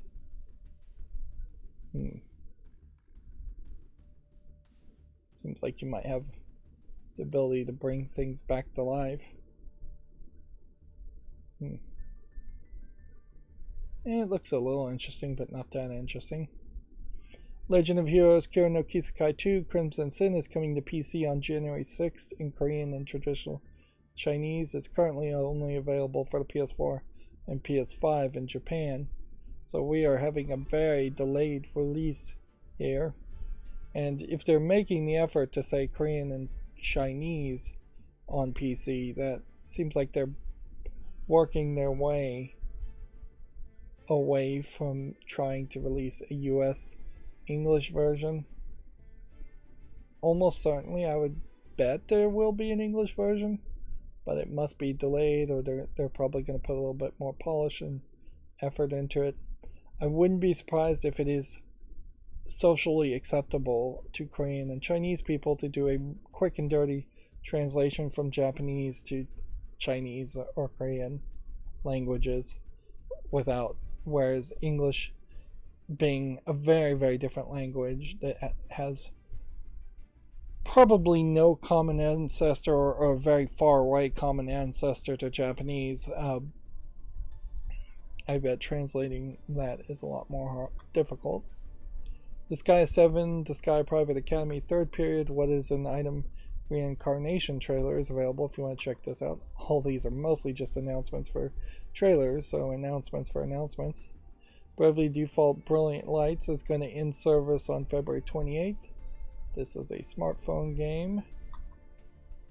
Let's see. Japanese creators discuss their 2023 ambitions. All the vague teasers you could ask for. This seems to be a collection of people that either Gamatsu directly asked for comments, or somebody else asked for comments and they mentioned it. It seems like it's all coming from they're just saying ambitions for 2023 status update, and then your response.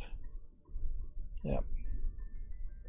Which is not much of an interview to just send out a questionnaire. Famitsu did it, not Gamatsu. So this is from Famitsu's questions. Yep.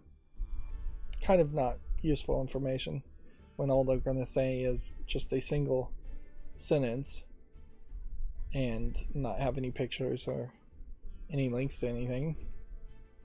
Ray Z Arcade Chronology teaser trailer is available if you want to check that out on Gamatsu. And then last Gamatsu article, Castle of Shikigami 2 for Switch launches April 13th. I think this is a shoot 'em up game.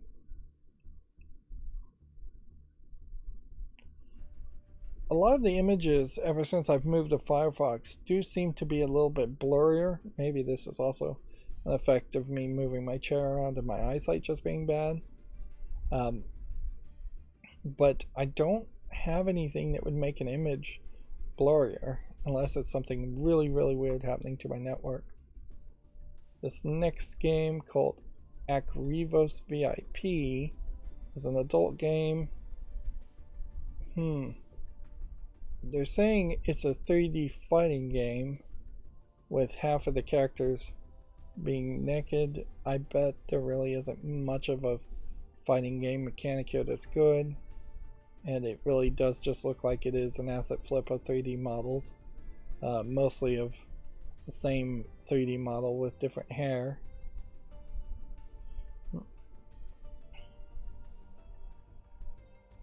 The problem with going like really, really deep in the idea of a fighting game with nudity or sexual content is that, I mean, it's just not something you're really looking for. Most people are looking for, if you get somebody naked, in this case it looks like 8 asset flip 3D CGI models of girls, you don't want to punch them and kick them in the stomach, and if you do, you probably are either engaging in a very weird fetish or you're abusive. Whereas Rumble Roses XX probably goes as far as any game could have gone in that direction, in that it had sexy stripper pole type dances as the intros to wrestling events and lewd outfits, but not like pure nude outfits. You could possibly have a finisher in a fighting game where they lose their clothes at the end, or you can even have some slight procedural stripping of outfits, or you could have that be the actual goals to strip them of their clothes. But starting nude and ending nude is just kind of crazy. There is a porn site out there specifically kind of around wrestling nude, and it is all just staged and kind of ridiculous. This Acarivos VIP is $59.99 and it's English only, and it definitely is not worth that much as a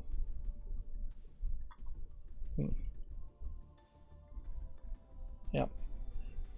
Particularly if you're going to give any kind of game with any kind of challenge, you need to tease a lot more than just deliver the full Monty, full nudity at the beginning of the game. Here we have Chess President, which looks to me like they're trying to imply boobs here.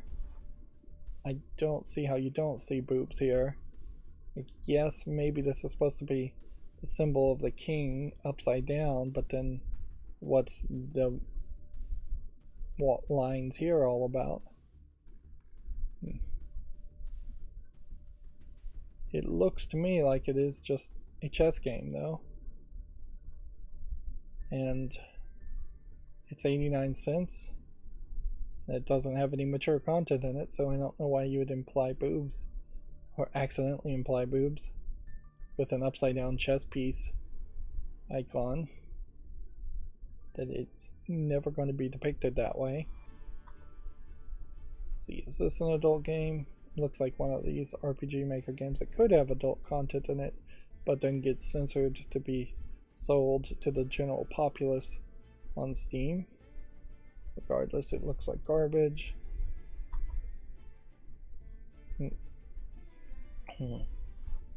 This doesn't look like anything. Testimonies. Doesn't look good enough visually. Hidden objects around Christmas. Yeah, I'll give it a YouTube short. Hero with 1,000 arms. Doesn't look like anything. Magnet effect. No YouTuber was making a magnet game. I don't think this is that game though.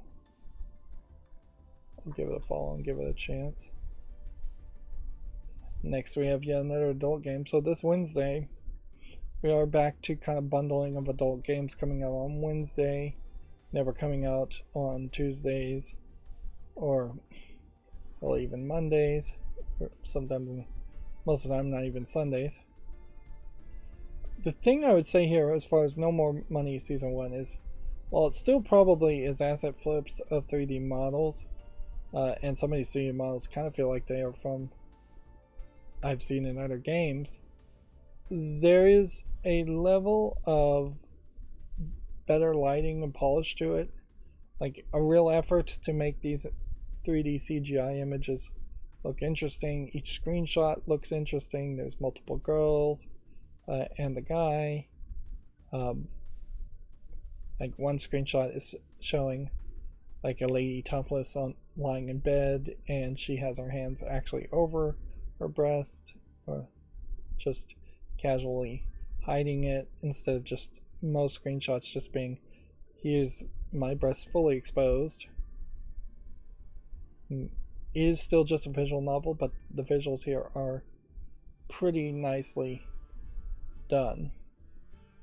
Now, Season 1 is free, and they already have a Season 2 for $8.99 as DLC. So I imagine this is incredibly short as a game. And they have a gold edition.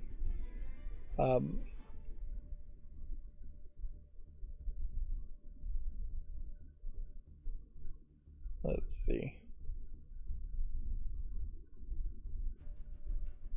Which the gold edition seems to be just like a cheating feature to tell you what would happen if you picked a certain choice for $4.49.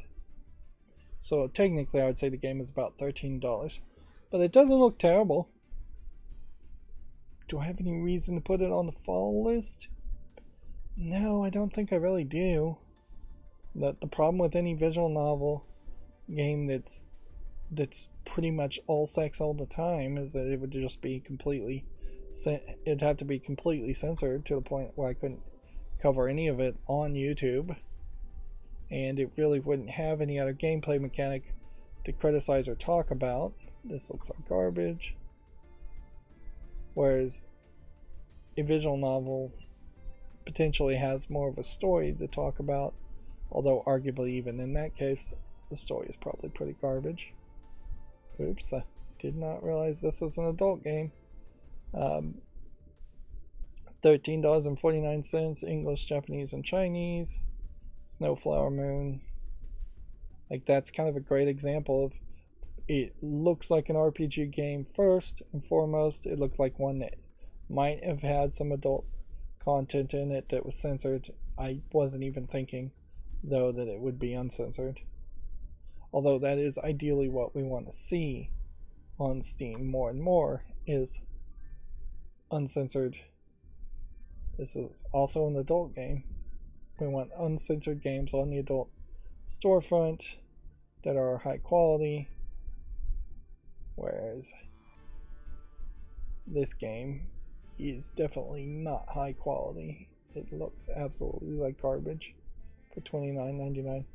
Also want to see games that are much more reasonably priced for what they are. $59.99 for a Sokoban game here is literally a joke. Clearly Valve is not trying in any way to constrict what people choose as their prices, but it is definitely creating problems with just people wasting everybody's time. I'll give Bike Arena a chance.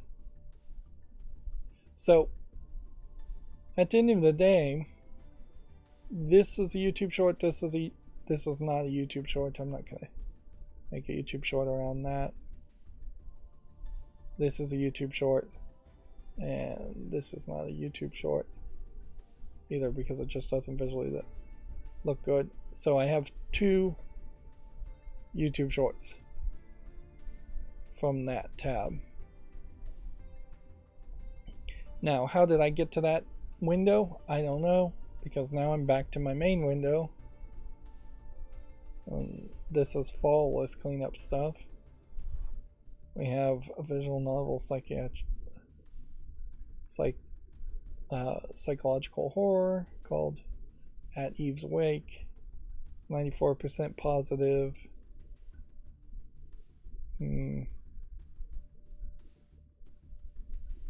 I'll just make a special exception and put that on the wish list, even though it has only 18 reviews. Astro Dogs. It's rated positively. So I burnt, by running the macro multiple times, I've opened multiple follow things to check out fall list cleanups. That jumped me around quite a bit. I'm going to take this off. It just doesn't look like it would ever be relevant or that interesting. So I burnt through like all the A's, and now I'm working my way through the B's too. I'm going to give this more time and not consider it at the moment. There's Babel, The Walking Box. Has like 3 reviews from 2021. Yeah, I'm just not going to consider it again, which means I'm just going to wait until I go all the way around again. I think we can take this off because I don't have any interest in a side-scrolling shooter game. At Zlan Uncovered, it's rated very positively as a free-to-play single-player game.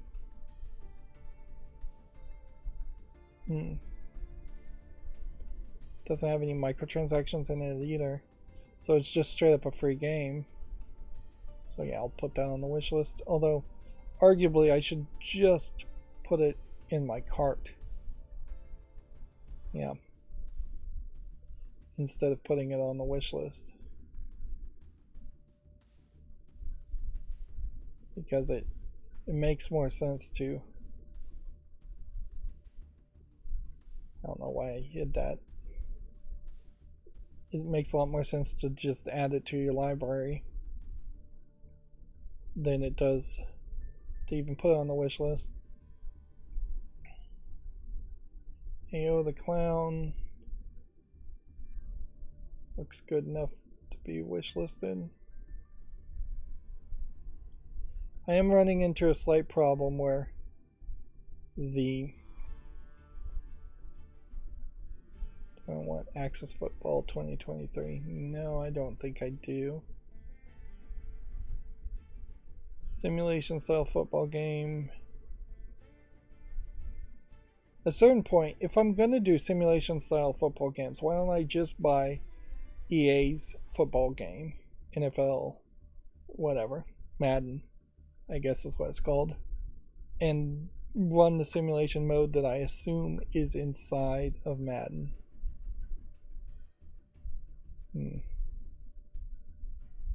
Do I want to play a World War II game? Probably not, but I'll put it on the wish list anyways. Away, the survival series is mixed, so we'll get rid of that. Let's see, winter sale.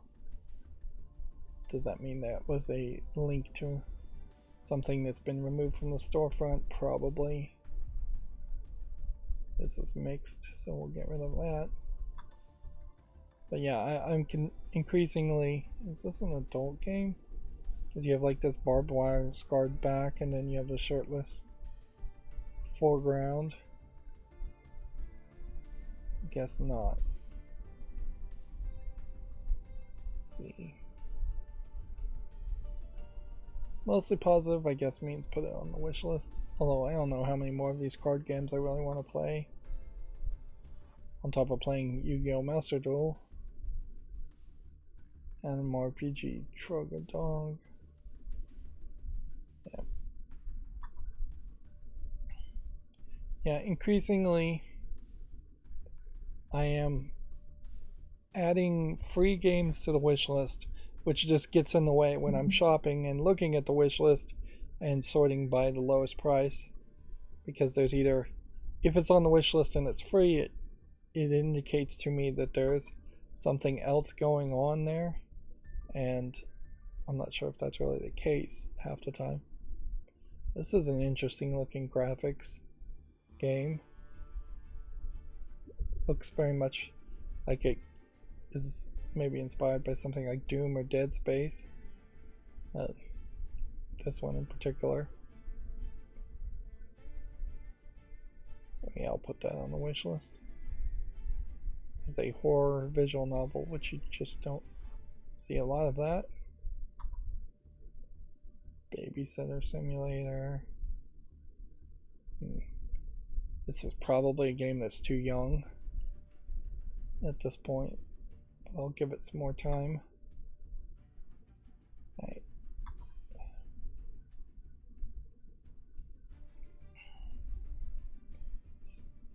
Attack of Undo Zai. Doesn't look like anything. Undo Zai. I don't even know why that would have been on the fall list. I am getting to the point where I am just adding things to the fall list and not really considering it. I'm also got to be careful not to put something that's early access in the wish list. Some of these games definitely do feel like they're getting bounced back and forth between the wish list and the fall list, and they should really just be ignored. This is kind of a great example of one that is decent enough, but it just doesn't have relevancy, so it should go away. This one needs more time.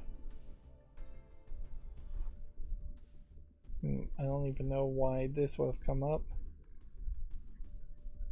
What I randomly would have had my macro click on for this tab to open. Probably clicked on that. November 11th. needs more time. This Asterix and Obelix Slap Them All is mixed reviewed, so it's not even particularly well received, but I'm going to make an exception and leave that on the fall list. Asterix and Obelix XXL, The Ram of Iberia, is mostly negative reviewed, so I really should just get rid of it. Asteroids Recharged from Atari is positive enough, and I would say just kind of relevant enough to put it on the wish list. Astral Ascent. This is rated very positively, but it's early access, so it needs to wait. Astral Flux needs more time. Astro Ascending is mixed, so it can go away. Yeah, I guess anytime there is a bit of a glitch, I'll give this more time, where I'm running the macro multiple times, then that is going to create this situation where all of a sudden now I'm doing a fall list cleanup that's going through more than the 5 games I was actually planning on doing fall list cleanup on, which is not a big problem, but it is a medium problem. This is still early access. This game played up. Do I really want to play a game like this? I think no, I don't. This is actually my discovery queue anyways, so let's see. There was this article that happened right when we started this thing, talking about how Inazuma 11 Victory Road of Heroes has a game system video and new artwork, which is interesting because I kind of thought this game had already come out and people had already just forgotten about it. There was multiple kind of soccer games, and it definitely seems like they are delayed and late to the party if they were trying to release this anywhere close to the World Cup. So maybe it's coming out next year when soccer season starts. I'm not sure if soccer season around the world ever ends, but seems weird.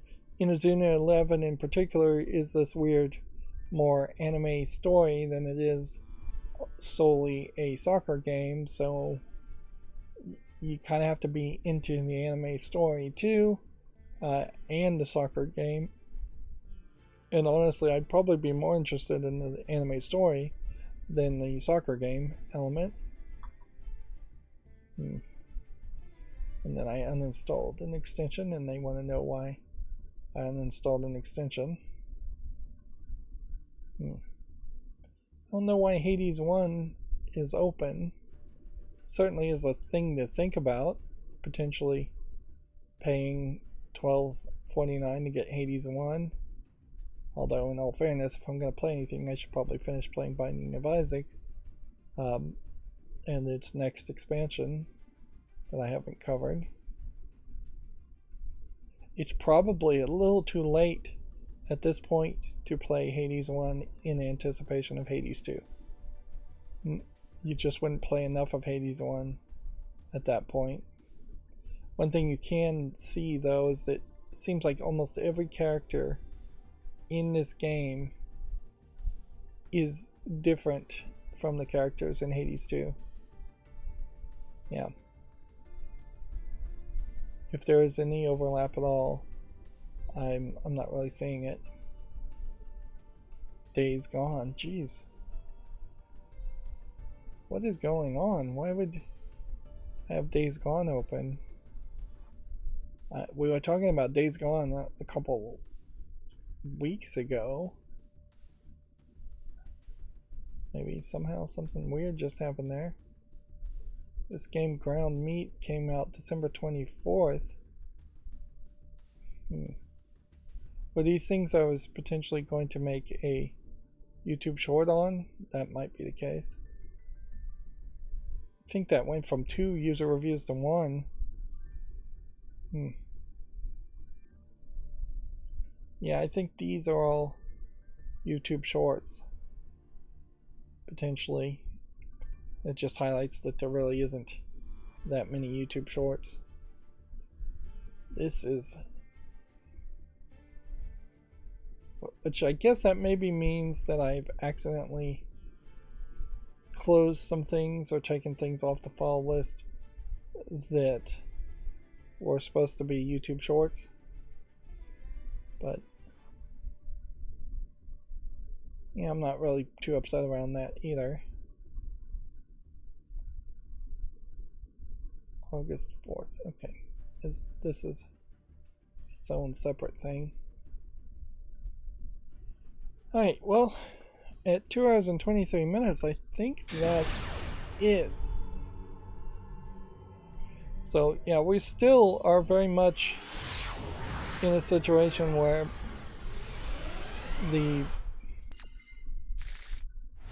we are at the end of the year and no new news is going to come out, and there's going to not really be anything to talk about or discuss.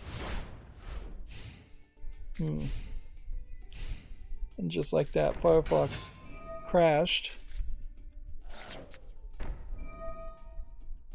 Now Firefox does have a reload ability, which is nice and all, but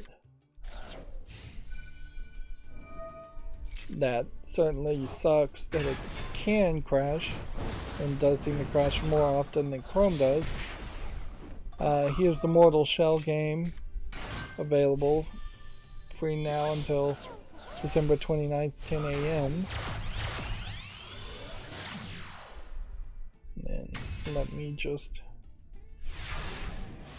I guess, check my Twitter feed, which not a lot is definitely happening on Twitter. Undoubtedly,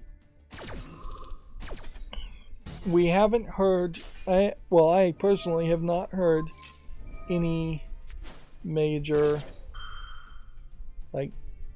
craziness from Elon Musk in the past couple days, which I have to assume means that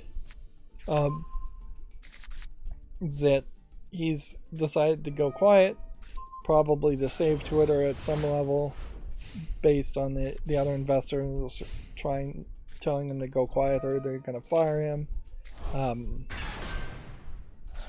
So yeah, maybe we'll see a start up of Elon Musk going crazy or quiet after going crazy and tweeting a bunch of nonsense in the new year. Maybe we won't. Tesla stock is plummeting. Now would be a good time to either gamble and short the stock or straight up just buy. It'd probably be much safer and much more intelligent to buy Tesla stock, unless you actively believe it's going to go down lower, or it's going to go to the point of being listed at below $1 and delisted, or go bankrupt in some way. But yeah, this isn't particularly video game relevant. Here we have an example of one of the Dragon Age characters being cosplayed that constantly happens, where you have these cosplayers that seem very much like they are professional cosplayers that are much better than a lot of the cosplayers you would see entering contests at anime conventions or video game or comic book conventions, where those seem to be mostly amateurs with just a small handful of professionals often winning or being paid to show up in the first place. This outfit for this, I believe it's Dragon Age Origins character, is kind of iconic in that she either at times didn't have a black bra at all and just had this sash that gave a very deep V-neck type look to it, or she had a black bra on, but it was mostly covered up by the sash, so it implied a lot more cleavage. Otherwise, as an outfit, you can see there's really not a lot here. Leather boots, leather pants, leather coat, a bow and arrow, which may not even be iconic to this character. The hairstyle, not really that iconic. The necklace, kind of iconic looking. Uh, yeah, this might be a magic wand more than a bow. I think she was a magic user, not an archer. But yeah, that is a kind of great example of just how these professional cosplayers are either getting a lot of views or they're getting directly paid by the owners of such properties, or directly promoted in some way, if not paid, to cosplay all the time. That being said, there really is only a small selection of people that do cosplay, or characters that get that do a small selection of characters that get cosplayed as. Most characters in most video games, you don't see a lot of them. If it is even a third-person perspective game, you tend to always just be looking over their shoulders at the enemies, and the enemies are not particularly interesting to cosplay. Inherently, I'd say 90% plus of all cosplayers are female, and interesting female-looking enemies are few and far between in video games, and interesting female-looking protagonists are few and far between. So you have this knock-on effect of they don't make interesting female characters in video games, for fear very often of people complaining that they're just being there with a male gaze as objects of desire type of arguments. And then cosplayers who would want to dress up like that and potentially feel attractive or look sexy don't even have a source. You do definitely have exceptions, like the witch lady from The Witcher here. What is her name? Ceres, I think. I could be wrong. This is an interesting prop, certainly, to have what looks like magic. I assume this isn't photoshopped in, but actually a real prop. If it is photoshopped in, good photoshopping, I guess. But even in this case, when you're talking the actual costume of cosplaying, which is not really what people are focusing on most of the time, you've got leather gloves, leather bodice, and a skirt with splits to show both legs, and leggings and stockings, nice fancy looking stockings, leather belt, and then you've got kind of this black feather top. And then the hair is done nicely, certainly the makeup's done nicely. You have this necklace. But yeah, that's about all you can do. Here's kind of a great example of what I'm talking about as far as a third-person perspective game where this character might look particularly interesting if the camera was facing him, but from the background you really don't see anything. And then the enemy here is just a giant monster, so trying to cosplay as a giant monster is not something people are particularly usually that interested in. There is very much just a different audience too. Cosplayers can be gamers, certainly, but I think first and foremost, if you describe yourself as a cosplayer, you're a cosplayer first and foremost, and not playing that much game. And gamers in general are first and foremost going to be gamers, and it's a different enough fandoms that the two really shouldn't overlap. It's hardly a case that every gamer even has a t-shirt with a video game character on it. I don't. Not really. I have collectible Nintendo t-shirts that I collected back when I was collecting Nintendo, but as far as a t-shirt I could wear right now that has any kind of print on it, no. I don't have any of that. I don't recommend t-shirts anyways. Polo shirts, golf shirts are ideal for any adult. They work in almost every situation, and if they don't, then you probably have to really dress up in a full suit. But yeah, I definitely don't feel like I've ever cosplayed anything or even worn a video game t-shirt or watch, or like had a wallet or something like that would work. that way.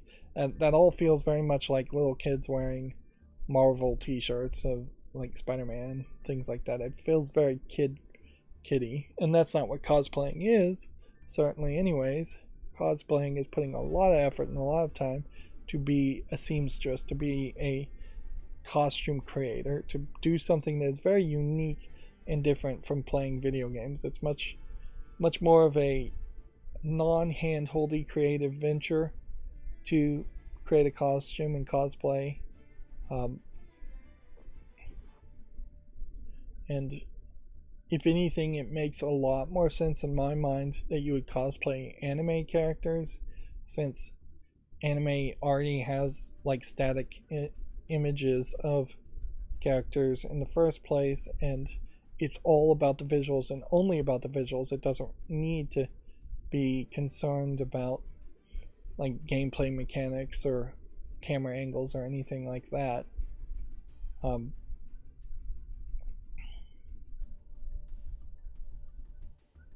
So yeah, and certainly there is a level of like Japanese cosplay bait. And here we have Fatal Frame 3D models of characters and a very high fashion image thing. Like, if you could make a costume that looked half as varied as this, it would really stand out, because this is just not something that you would see in normal day-to-day activity. Plus you have ruffles and waves and actual patterns that they're thinking about as far as putting on the outfits, plus the standard way too many anime belts, like bright red at the bottom of these very high boots, red armband, no, I'm not a red armband, a red bow on the back. Just there isn't an angle here as far as these images that wouldn't look more interesting if somebody was actually cosplaying it.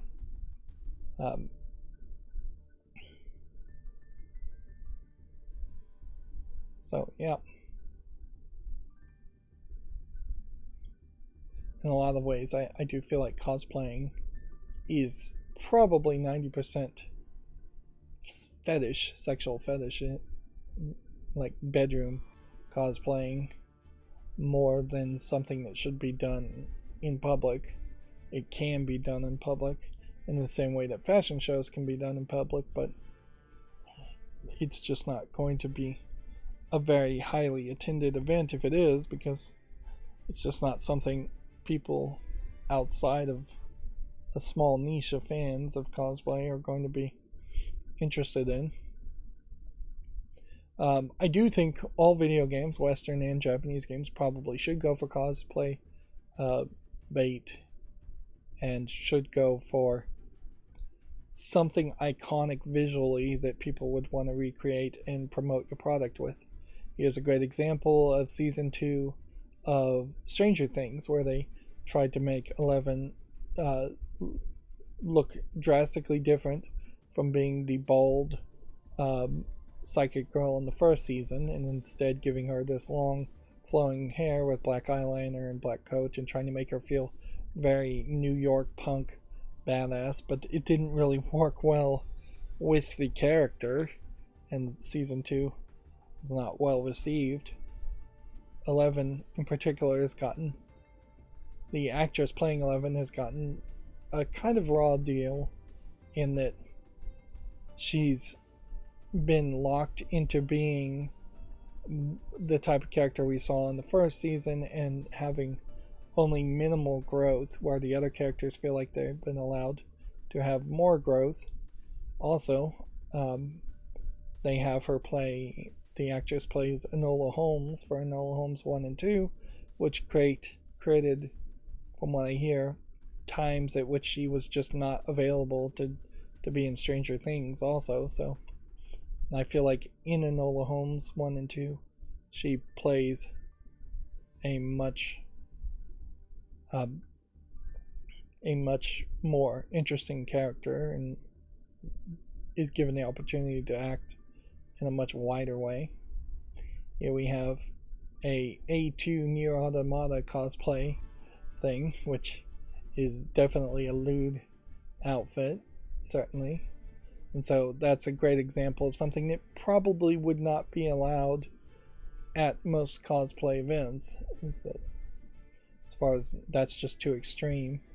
And at a certain point, that kind of cosplay, while you have some very fancy negligee nightwear on, is potentially just off the shelf stuff that isn't actually that interesting as far as an outfit. Here you have Hinata from Naruto cosplay is another great example. It's just like you probably very roughly made this ninja sweat shirt. I think that's why they wear these ninja net shirts is to imply that it's to help them have better cooling and airflow. And then you've just put on a wig and some fake eye things. You have probably a off-the-shelf weapon here, and then you just have a purple and white jacket and regular pants here. So as a costume, as cosplay, if you're just looking at the costume, it's not that good. Naruto headband here. Background setting's pretty good. I'll grant you that. And at a certain point, it really does just boil down to most cosplay events and most cosplay should just admit to itself these are bodybuilding events as much as they are costumes. Like a fat 400-pound lady in that same outfit would not win an event, not legitimately win an event anyways, wearing that same costume, even if it was fitted correctly to that person's body shape. Like, what you're looking for in most cosplay events is people that look good and look good in the outfits, and particularly they have to look good to usually a video game or anime style or Hollywood style, which means they have to be incredibly short and a little bit taller than you would expect and just incredibly good looking.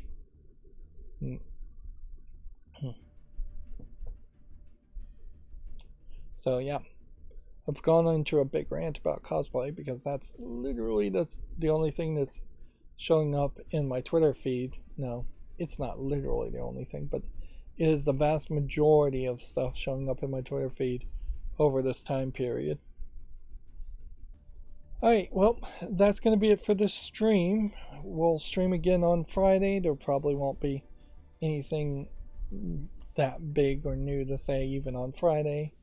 I am still getting a lot of views, increasing numbers on my YouTube shorts, even over this Christmas holiday season, which I find that inspiring and hopeful, but I wouldn't be surprised to see if the numbers drop off mid-January when people get back to work and school.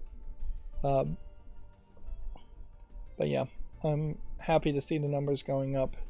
At some point I may improve on the YouTube shorts a little bit, but at this point it seems to be working very well without me really adding any much of a content to it at all. Like, I definitely feel like the YouTube shorts are the artist is hidden behind the screen type art, whereas my video game criticism is my face is hidden, obviously because I don't have a face cam, but my voice is being heard, whereas my voice in the creation of the YouTube shorts is kind of hard to see. It's there. I wrote the code. I wrote the custom web form CSS for the websites, so I am making a montage of a Steam web page, but also I didn't make most of the things you actually see or hear, or any of the things you see in here, really. Alright, well, on that note, that's going to be it for this stream. As always, I ask you to like, share, subscribe, comment, and watch every second of my videos. If you want to friend or follow me on any social media sites, there's a bunch of links down below. And if you want to support me further, there's a link to Patreon, or you can friend me on Steam and gift me a game off my wishlist. Thank you for watching. Have a good evening.